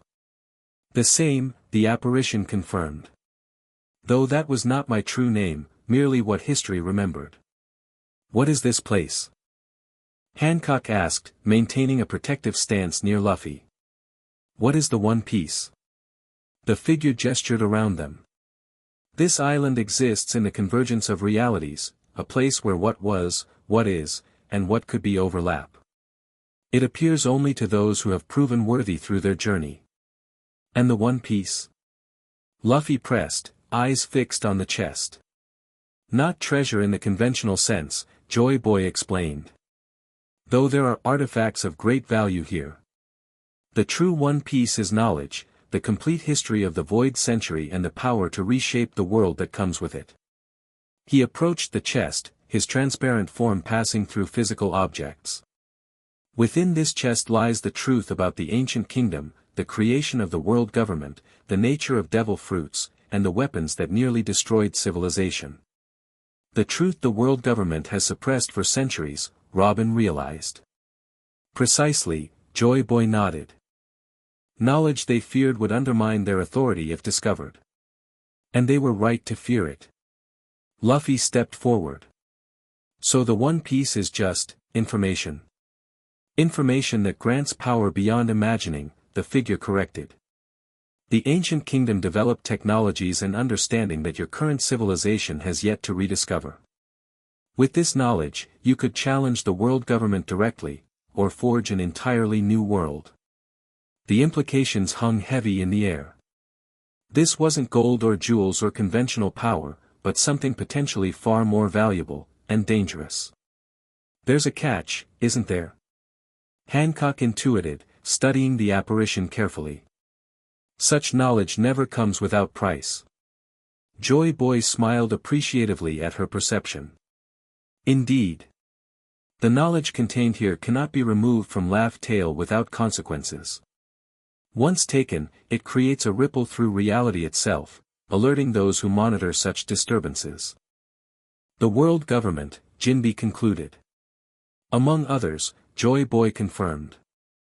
Entities that exist beyond your current understanding. Taking this knowledge means accepting responsibility for the conflict that will inevitably follow. Luffy approached the chest, looking uncharacteristically thoughtful. So becoming Pirate King means starting a war. It means finishing one that began centuries ago, Joy Boy corrected. The war between those who would control humanity and those who would set it free. Before Luffy could respond, the temple shuddered violently. Dust fell from ancient ceiling beams as the entire structure seemed to shiver with external impact. "We've got company," Zoro announced grimly, sensing approaching presences through his haki. "Lots of it." Sanji rushed to a window, confirming their worst fears. "Navy vessels. Dozens of them. They've found us." "Impossible," Robin protested. "The manifestation window shouldn't last long enough for them to locate and reach us." Unless they knew exactly where to look, Hancock realized. Someone betrayed our position. Outside, the island trembled as naval forces landed on the shores. Multiple bombardments struck the temple's exterior, though the ancient structure held firm against attacks that would have leveled conventional buildings. "We're out of time," Frankie urged. "We need to decide, take the One Piece and run, or leave it and escape while we can." All eyes turned to Luffy, whose gaze remained fixed on the chest.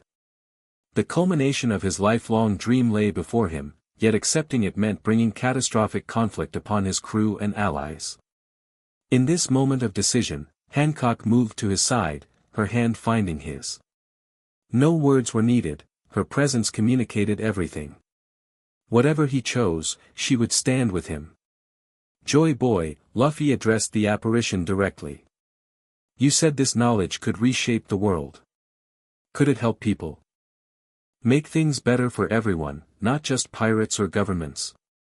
The figure studied him with renewed interest. "That would depend entirely on how it's used. Knowledge itself is neutral, its application determines whether it heals or destroys." Another impact shook the temple, more violent than before. The sounds of battle reached them from outside, their allies engaging Navy forces to buy them time. "Luffy," Nami urged. "We need to decide now." With characteristic directness, Luffy stepped forward and opened the chest. Inside lay not gold or conventional treasure but a collection of items, ancient texts, strange devices, and at the center, a simple stone cube inscribed with writing in a language none recognized. "The Rio Poneglyph," Robin gasped. "The original stone containing the complete history." Luffy lifted it carefully, feeling its weight, physical and metaphorical, in his hands. "This is what everyone's been fighting over for centuries." "Knowledge is the greatest power," Joy Boy confirmed. "More dangerous than any weapon, more valuable than any treasure." The temple shuddered again as more impacts struck its exterior. Through windows, they could see Navy forces advancing up the path they had taken earlier.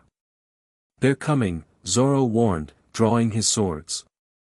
"And I sense something different among them, powerful presences unlike standard officers."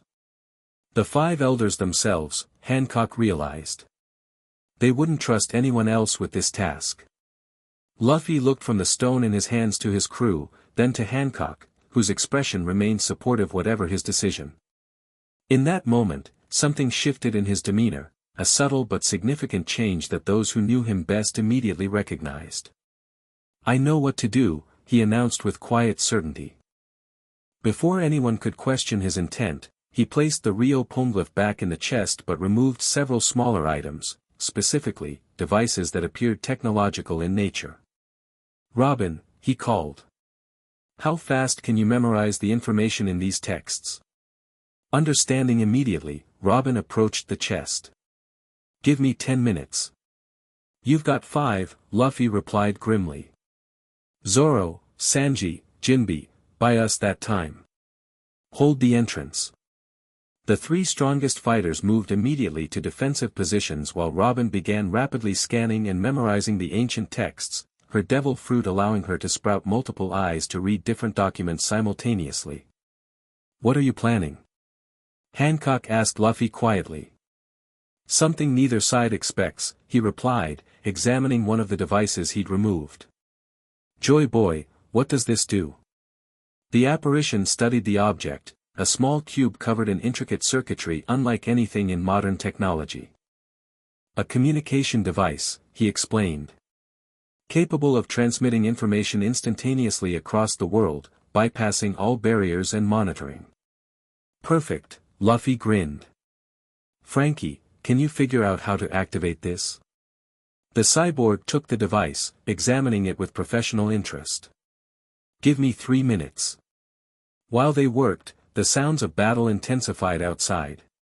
Through the temple entrance, they glimpsed Zoro, Sanji, and Jinbe engaging elite navy forces, holding their own but gradually being pushed back by superior numbers. "Robin?" Luffy called urgently. "Almost done," she replied without looking up, hands moving rapidly as she documented crucial information. "Frankie?" The cyborg gave a thumbs up. "Ready when you are." "Chopper, Usopp, Nami, prepare the ship for immediate departure," Luffy ordered. "We'll only get one shot at this." As they rushed to comply, the temple doors finally gave way. Navy forces poured in, led by figures in distinctive white uniforms, the 5 elders themselves, accompanied by CP0's elite assassination squad. "Straw Hat Luffy," one elder spoke, his voice carrying ancient authority. "Step away from the chest." Luffy stood his ground, positioning himself between the advancing forces and his crew. Hancock immediately took place beside him, her stance mirroring his defiance.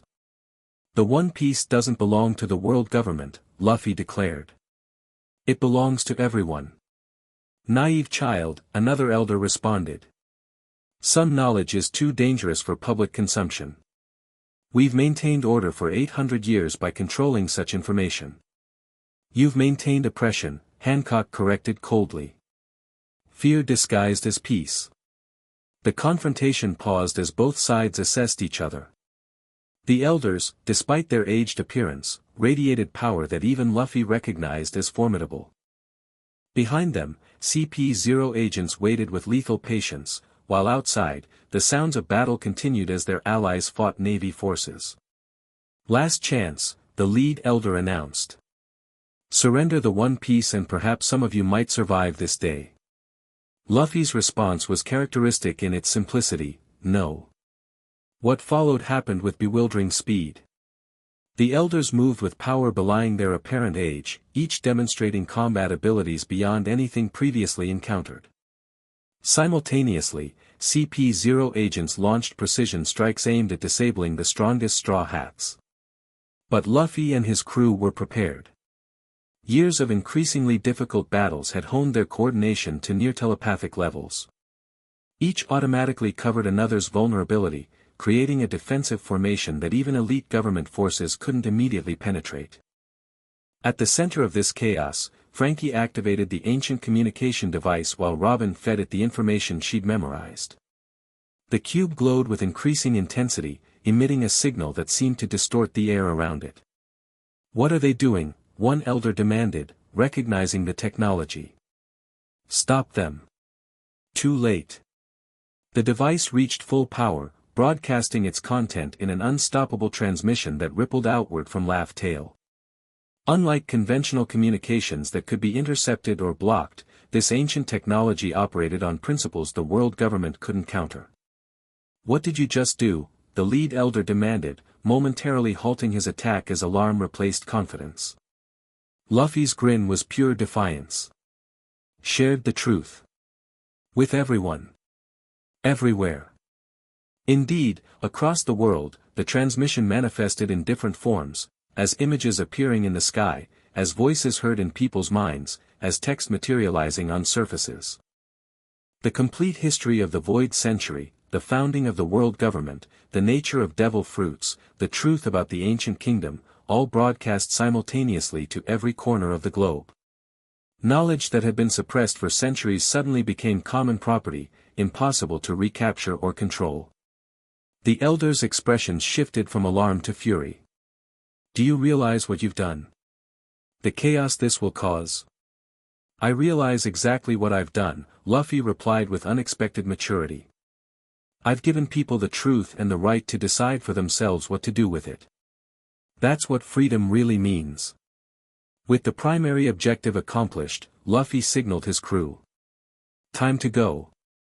Years of escaping impossible situations had perfected their evacuation strategy. While Zoro, Sanji, and Jinbe created a diversion, the others retreated toward a secondary exit Robin had discovered during her research. Luffy and Hancock covered their withdrawal, facing the elders directly. "You won't escape, Laugh Tale," one elder declared. "Even if you flee the temple, our forces surround the island." "We don't need to escape the island," Luffy replied cryptically. "Just this room." On cue, Frankie activated a second device they'd taken from the chest, one Joy Boy had identified as a localized energy disruptor. The effect was immediate and disorienting. Reality itself seemed to waver around them, the temple interior becoming temporarily disconnected from normal spacetime. In the confusion, Luffy grabbed Hancock's hand and ran, following their crew through the secondary exit. Behind them, the elders and CP0 agents struggled against the reality distortion, momentarily unable to pursue. "That won't hold them long," Frankie warned as they raced down hidden passages toward the rear of the temple. "Doesn't need to," Luffy replied. "Just long enough." They emerged onto a cliff overlooking the opposite side of the island from where they'd landed. Below, the Thousand Sunny waited in a hidden cove, prepared for immediate departure thanks to Nami's foresight in identifying alternative escape routes. As they descended toward the ship, the island itself began to change.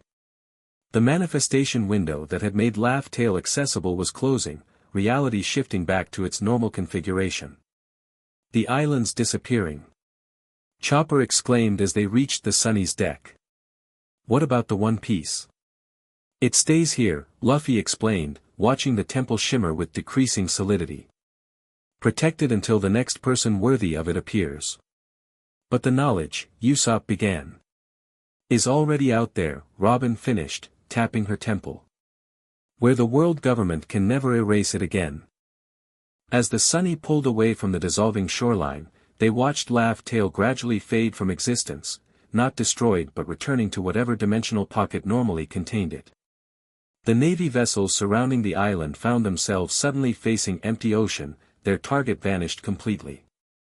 In the confusion, the Sunny slipped away, rejoining their allied fleet which had been engaged in holding off reinforcements. Together, they began the journey back to familiar waters, leaving behind empty sea where Laugh Tale had temporarily existed. Aboard the Sunny, the crew gathered on deck, still processing the momentous events they'd witnessed. The full implications of broadcasting the Void Century's secrets to the world would take time to manifest, but they had undoubtedly changed history irreversibly. "So," Zoro addressed Luffy directly, "does this mean you're officially Pirate King now? You found the One Piece, after all." Luffy considered this, looking thoughtful in a way his younger self rarely would have. "I found it, yeah. But I didn't take it for myself. Shared it instead." "Perhaps that's precisely what makes you worthy of the title," Robin suggested. "The previous Pirate King, Gold Roger, found Laugh Tale but left the One Piece intact for the next generation. You found it and ensured its knowledge belonged to everyone. A different kind of pirate king, Jinbe nodded approvingly. One who liberates rather than conquers. As they discussed this philosophical point, Hancock observed Luffy quietly. Throughout their relationship, she had watched him grow from an impulsive adventurer into someone who understood the weight of influence without losing his essential nature. His decision at Laugh Tale, to share rather than possess, reflected that growth perfectly. When the discussion paused, she approached him at the ship's railing. "No regrets?" she asked softly. Luffy shook his head. "None.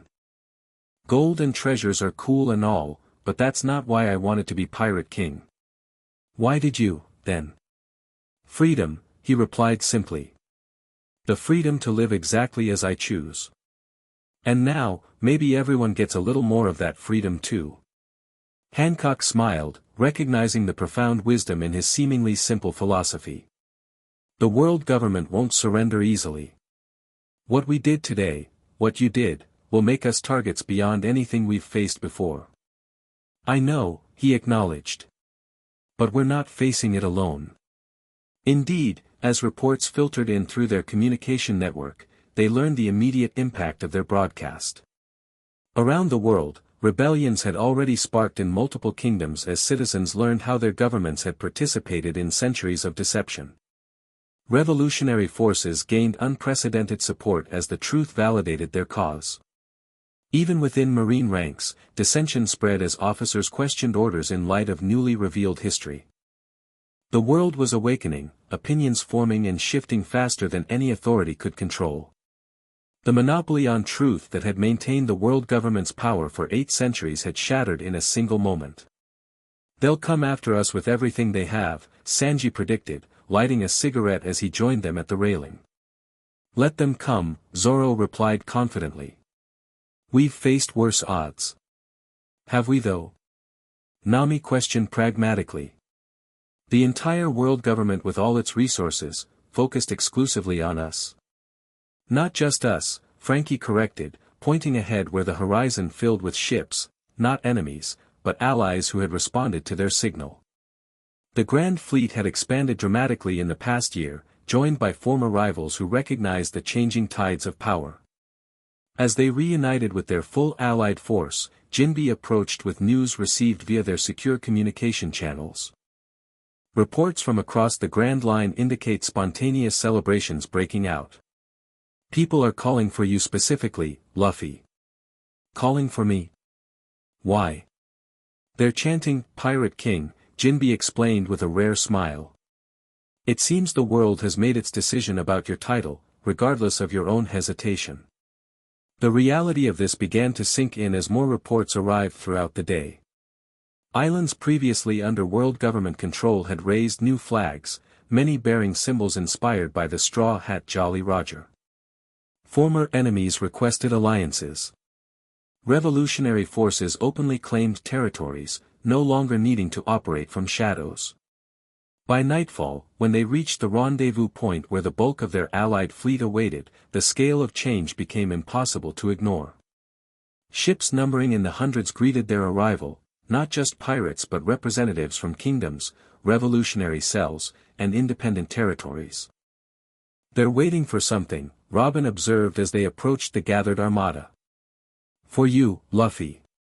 Indeed, as the Thousand Sunny took position at the center of the massive fleet, a hush fell across the assembled vessels. Eyes from thousands of individuals, former enemies and allies alike, focused on their ship, specifically on Luffy. "They want direction," Hancock realized. "The world order has been disrupted, and they look to you as the catalyst for what comes next." "Me?" Luffy looked genuinely startled. "I'm not a leader. I just wanted to be free." "Sometimes," Jinbe said wisely, "true leadership comes to those who never sought it, those who simply embodied principles others wished to follow." As if confirming this observation, representatives from various factions boarded the Sunny, approaching Luffy with formal requests for guidance, alliance, or simply acknowledgement. The rubber man who had once been a simple adventurer now found himself the focal point of a world in transition. Watching him navigate these unexpected responsibilities, Hancock felt a surge of pride mingled with concern.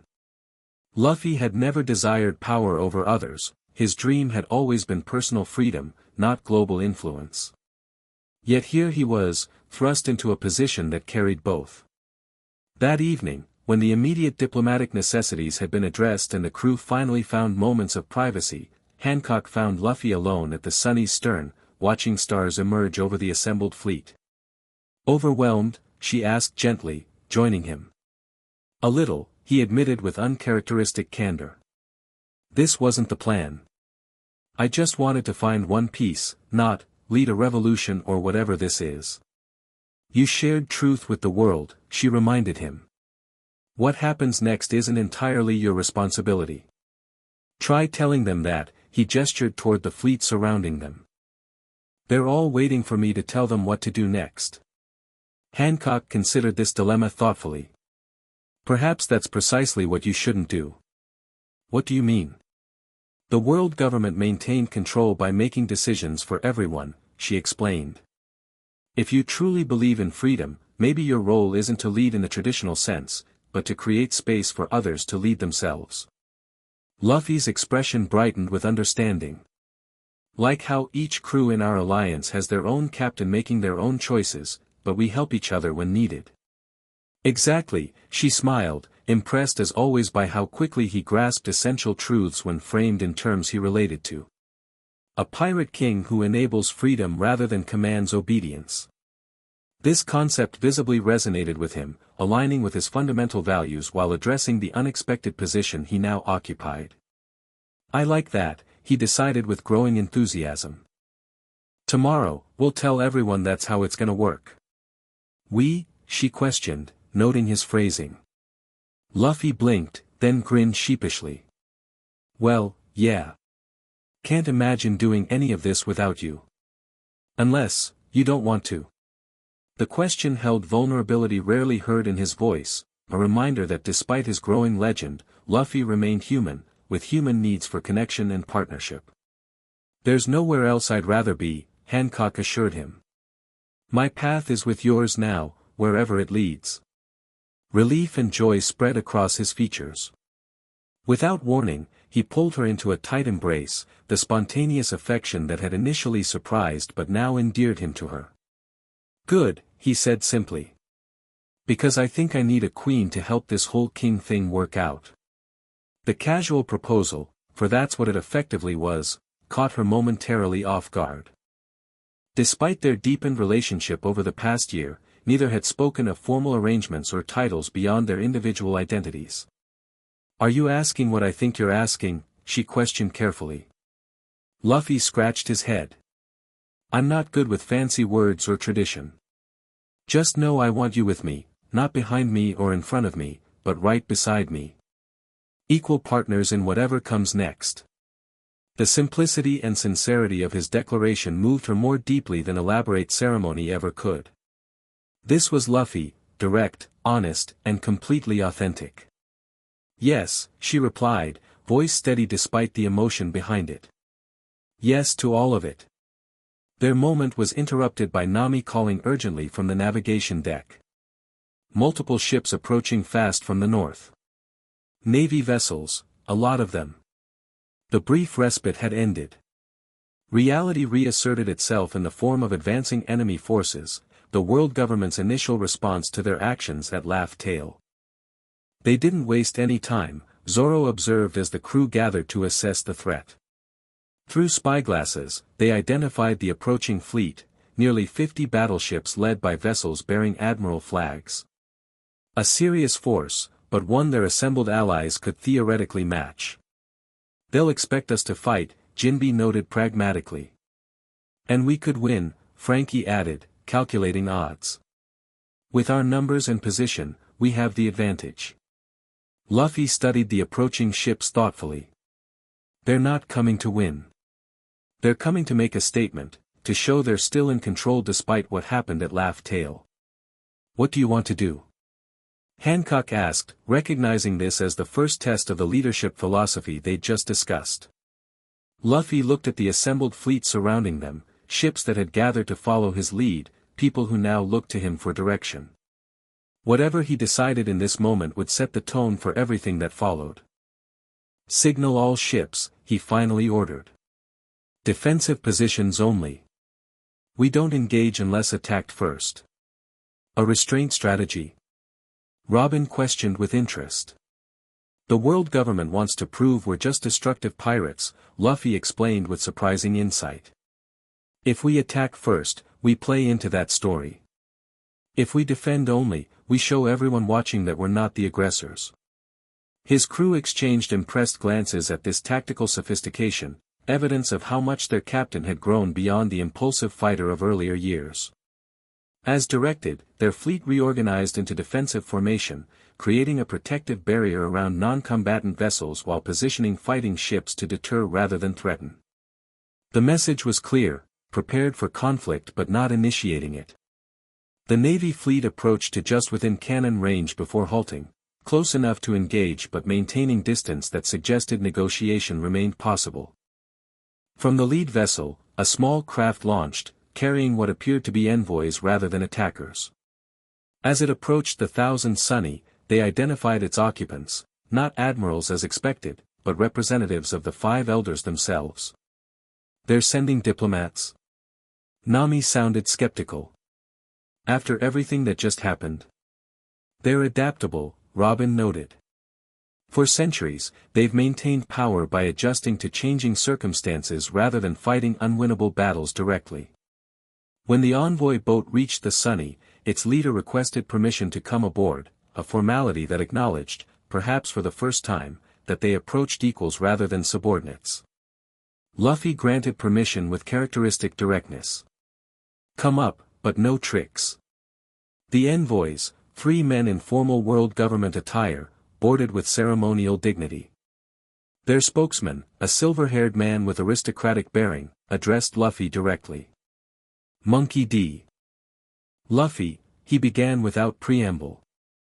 "The Five Elders extend an invitation to parley." "Parley?" Usopp repeated suspiciously. "Since when does the world government negotiate with pirates?"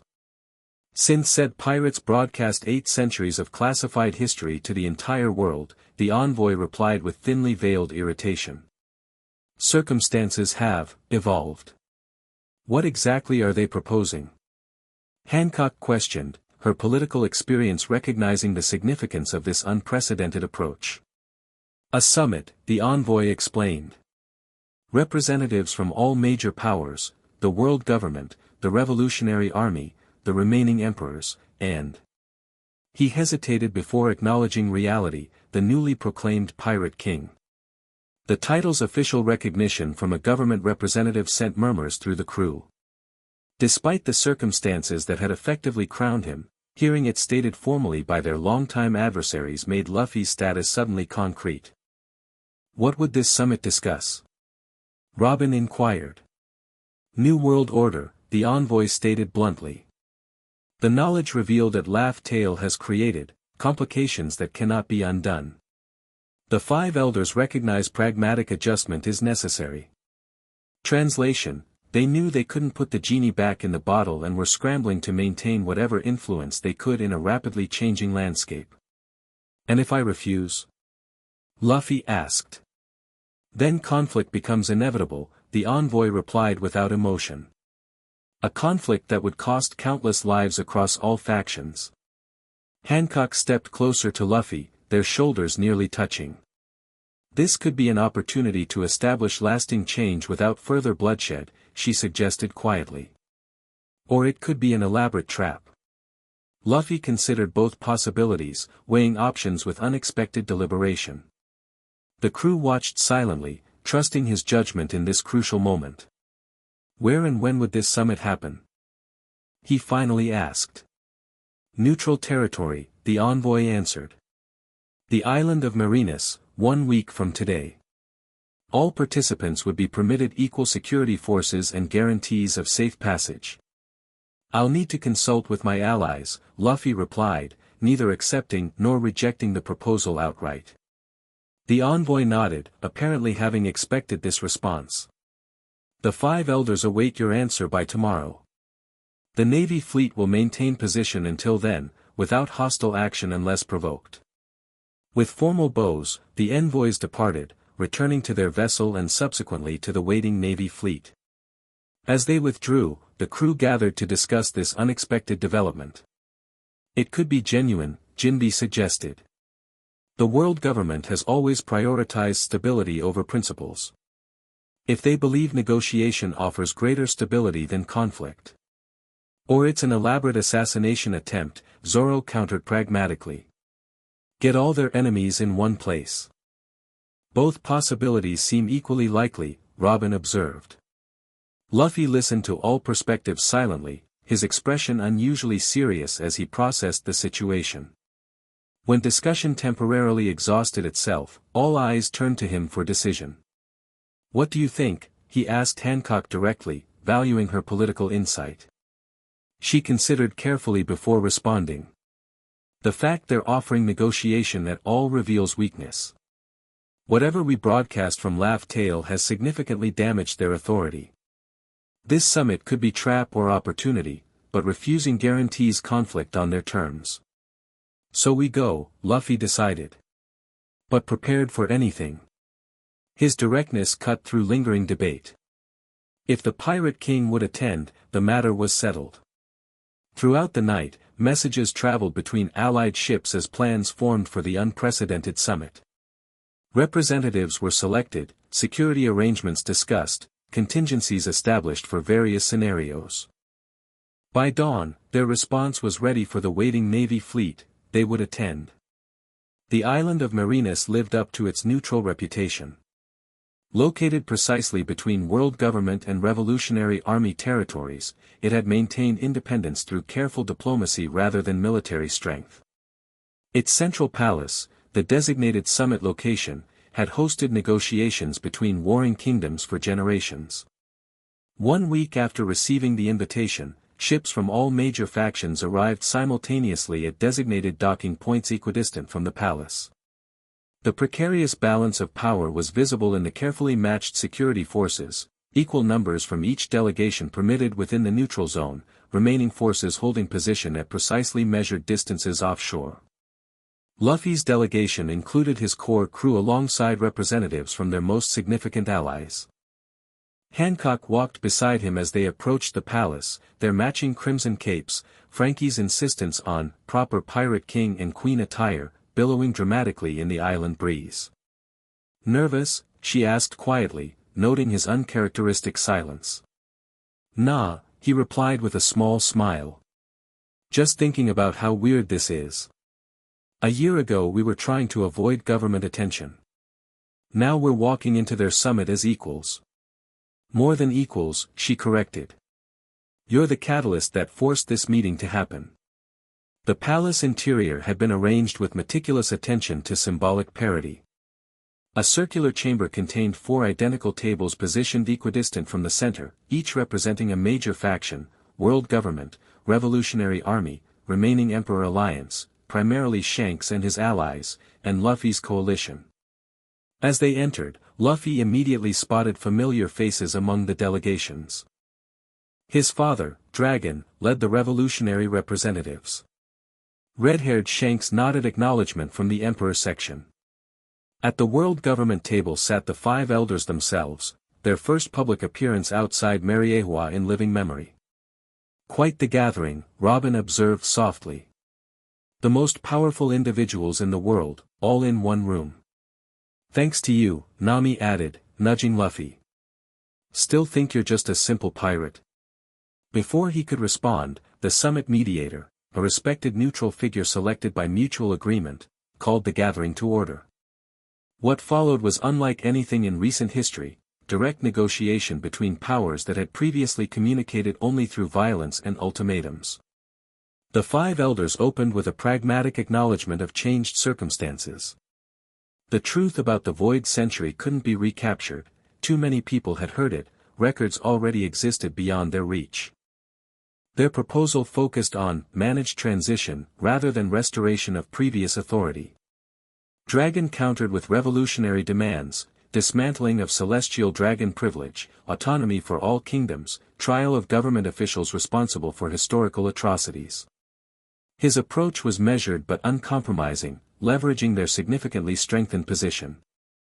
Shanks, representing independent pirate interests, advocated for maritime freedoms and amnesty for crews not engaged in civilian harm.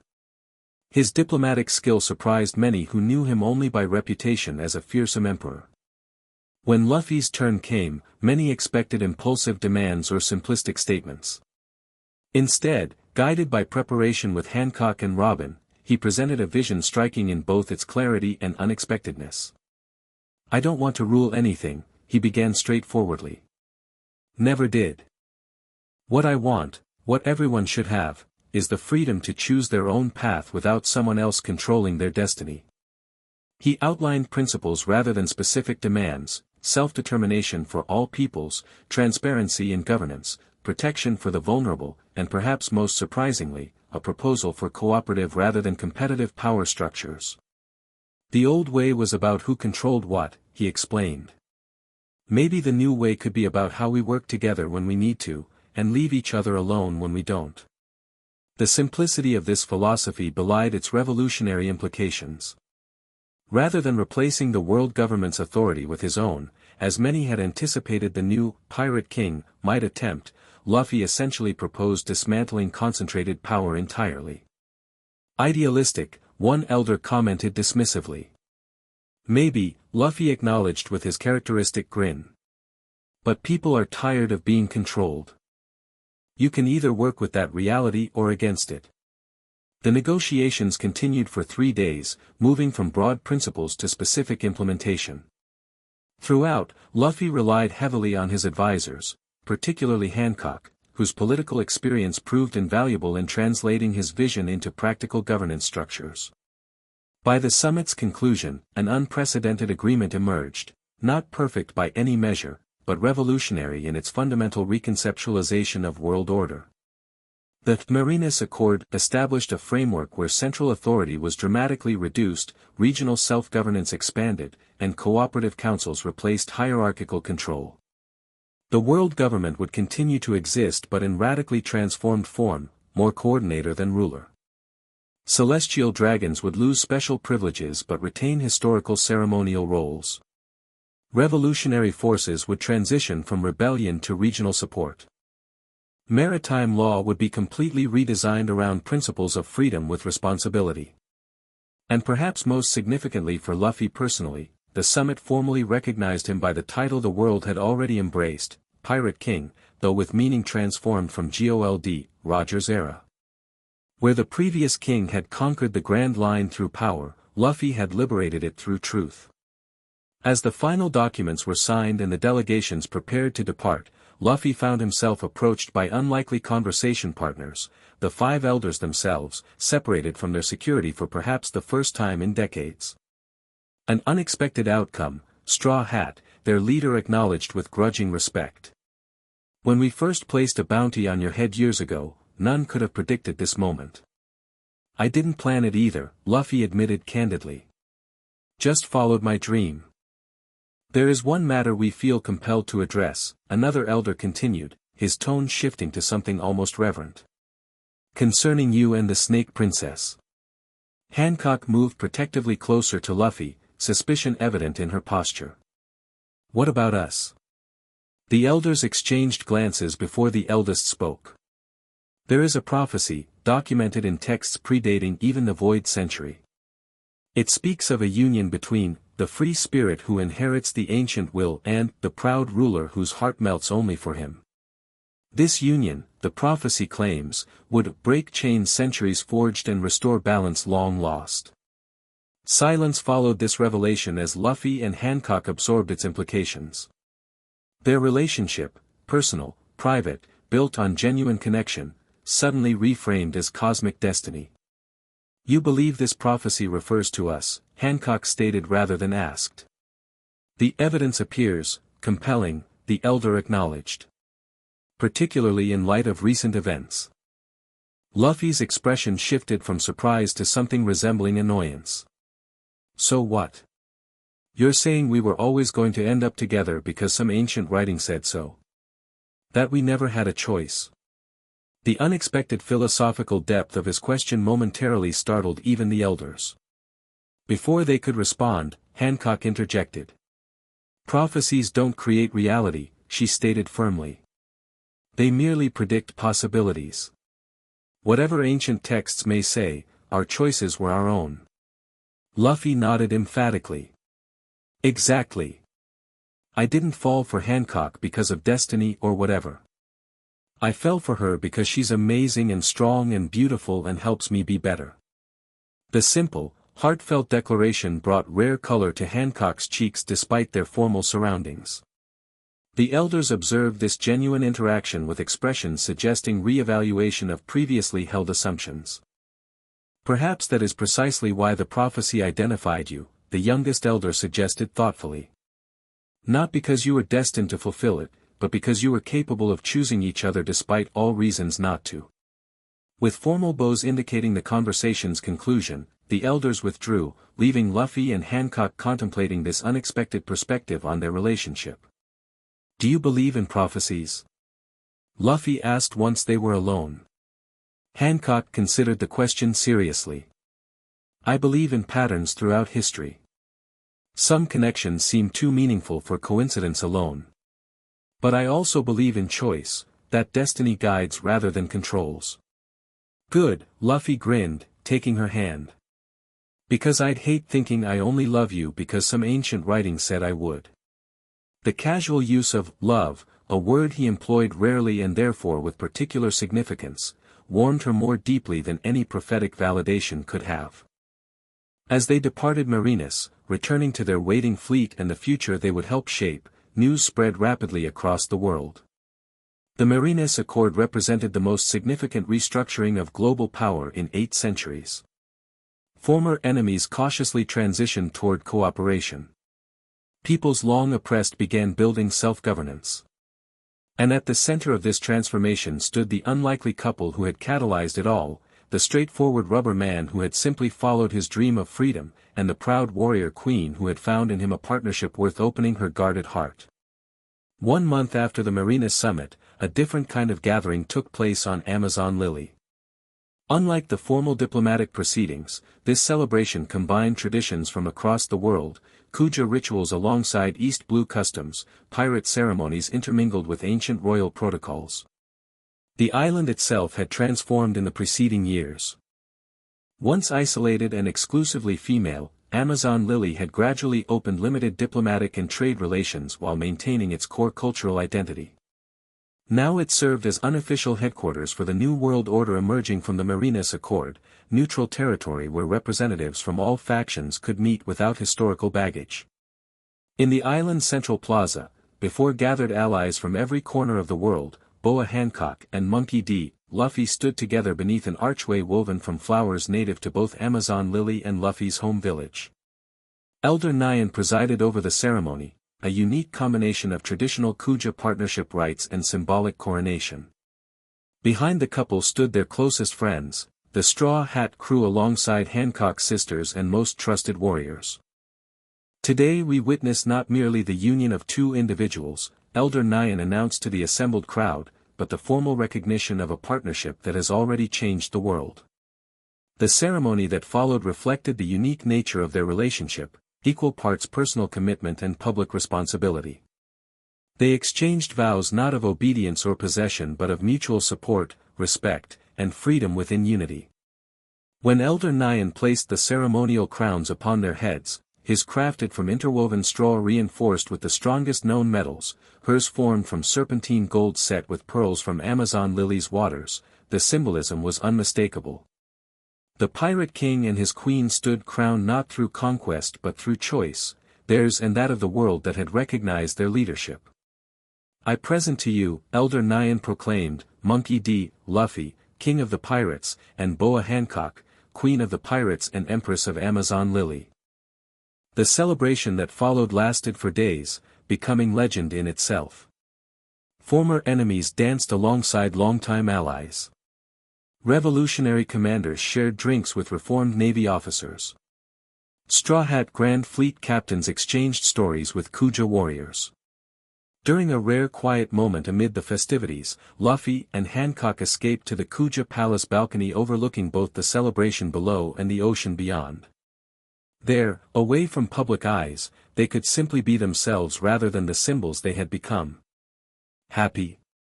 Luffy asked, his crown temporarily set aside as he lounged comfortably on a cushioned bench. Hancock considered the question, her own crown resting beside his. Yes, she answered honestly. Though not in ways I would have predicted.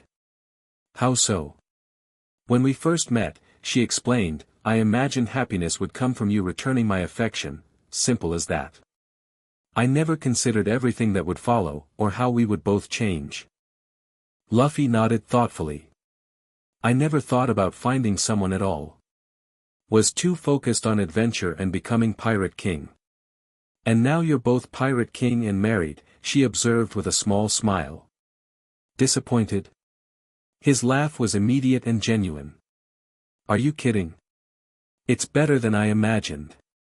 Got all the adventure I wanted, amazing friends, found One Piece, and got you. Pretty good deal. The straightforward happiness in his response warmed her as it always did. That was Luffy, uncomplicated in his emotions, absolute in his commitments, genuine in ways most people couldn't manage after facing life's complexities. What happens next? She asked, voicing the question that had lingered since Laugh Tale. You've achieved your dream. I've seen mine transform. Where do we go from here? Luffy considered this with uncharacteristic thoughtfulness before his face broke into its familiar grin. Anywhere we want. That's the best part about freedom, right? Getting to choose what comes next.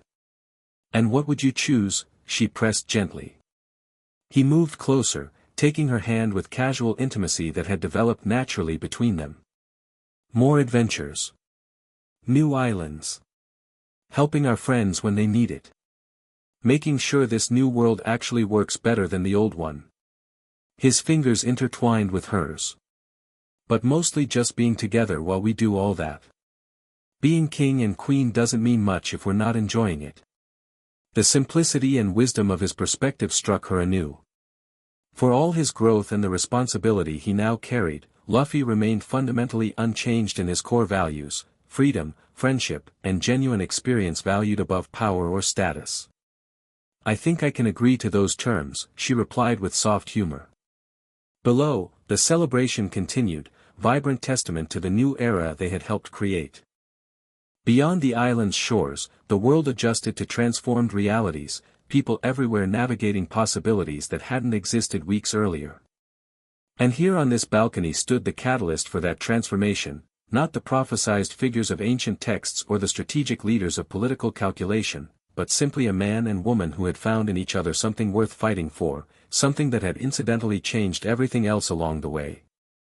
As fireworks exploded overhead, Luffy pulled Hancock close, their silhouettes merging against the illuminated sky, the Pirate King and his Empress Queen, crowned by choice rather than conquest, ruling through inspiration rather than fear, their greatest power not the authority they wielded but the example they set.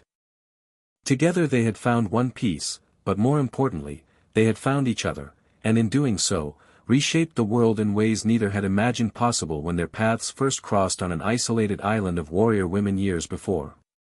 The adventure, they both knew, was just beginning.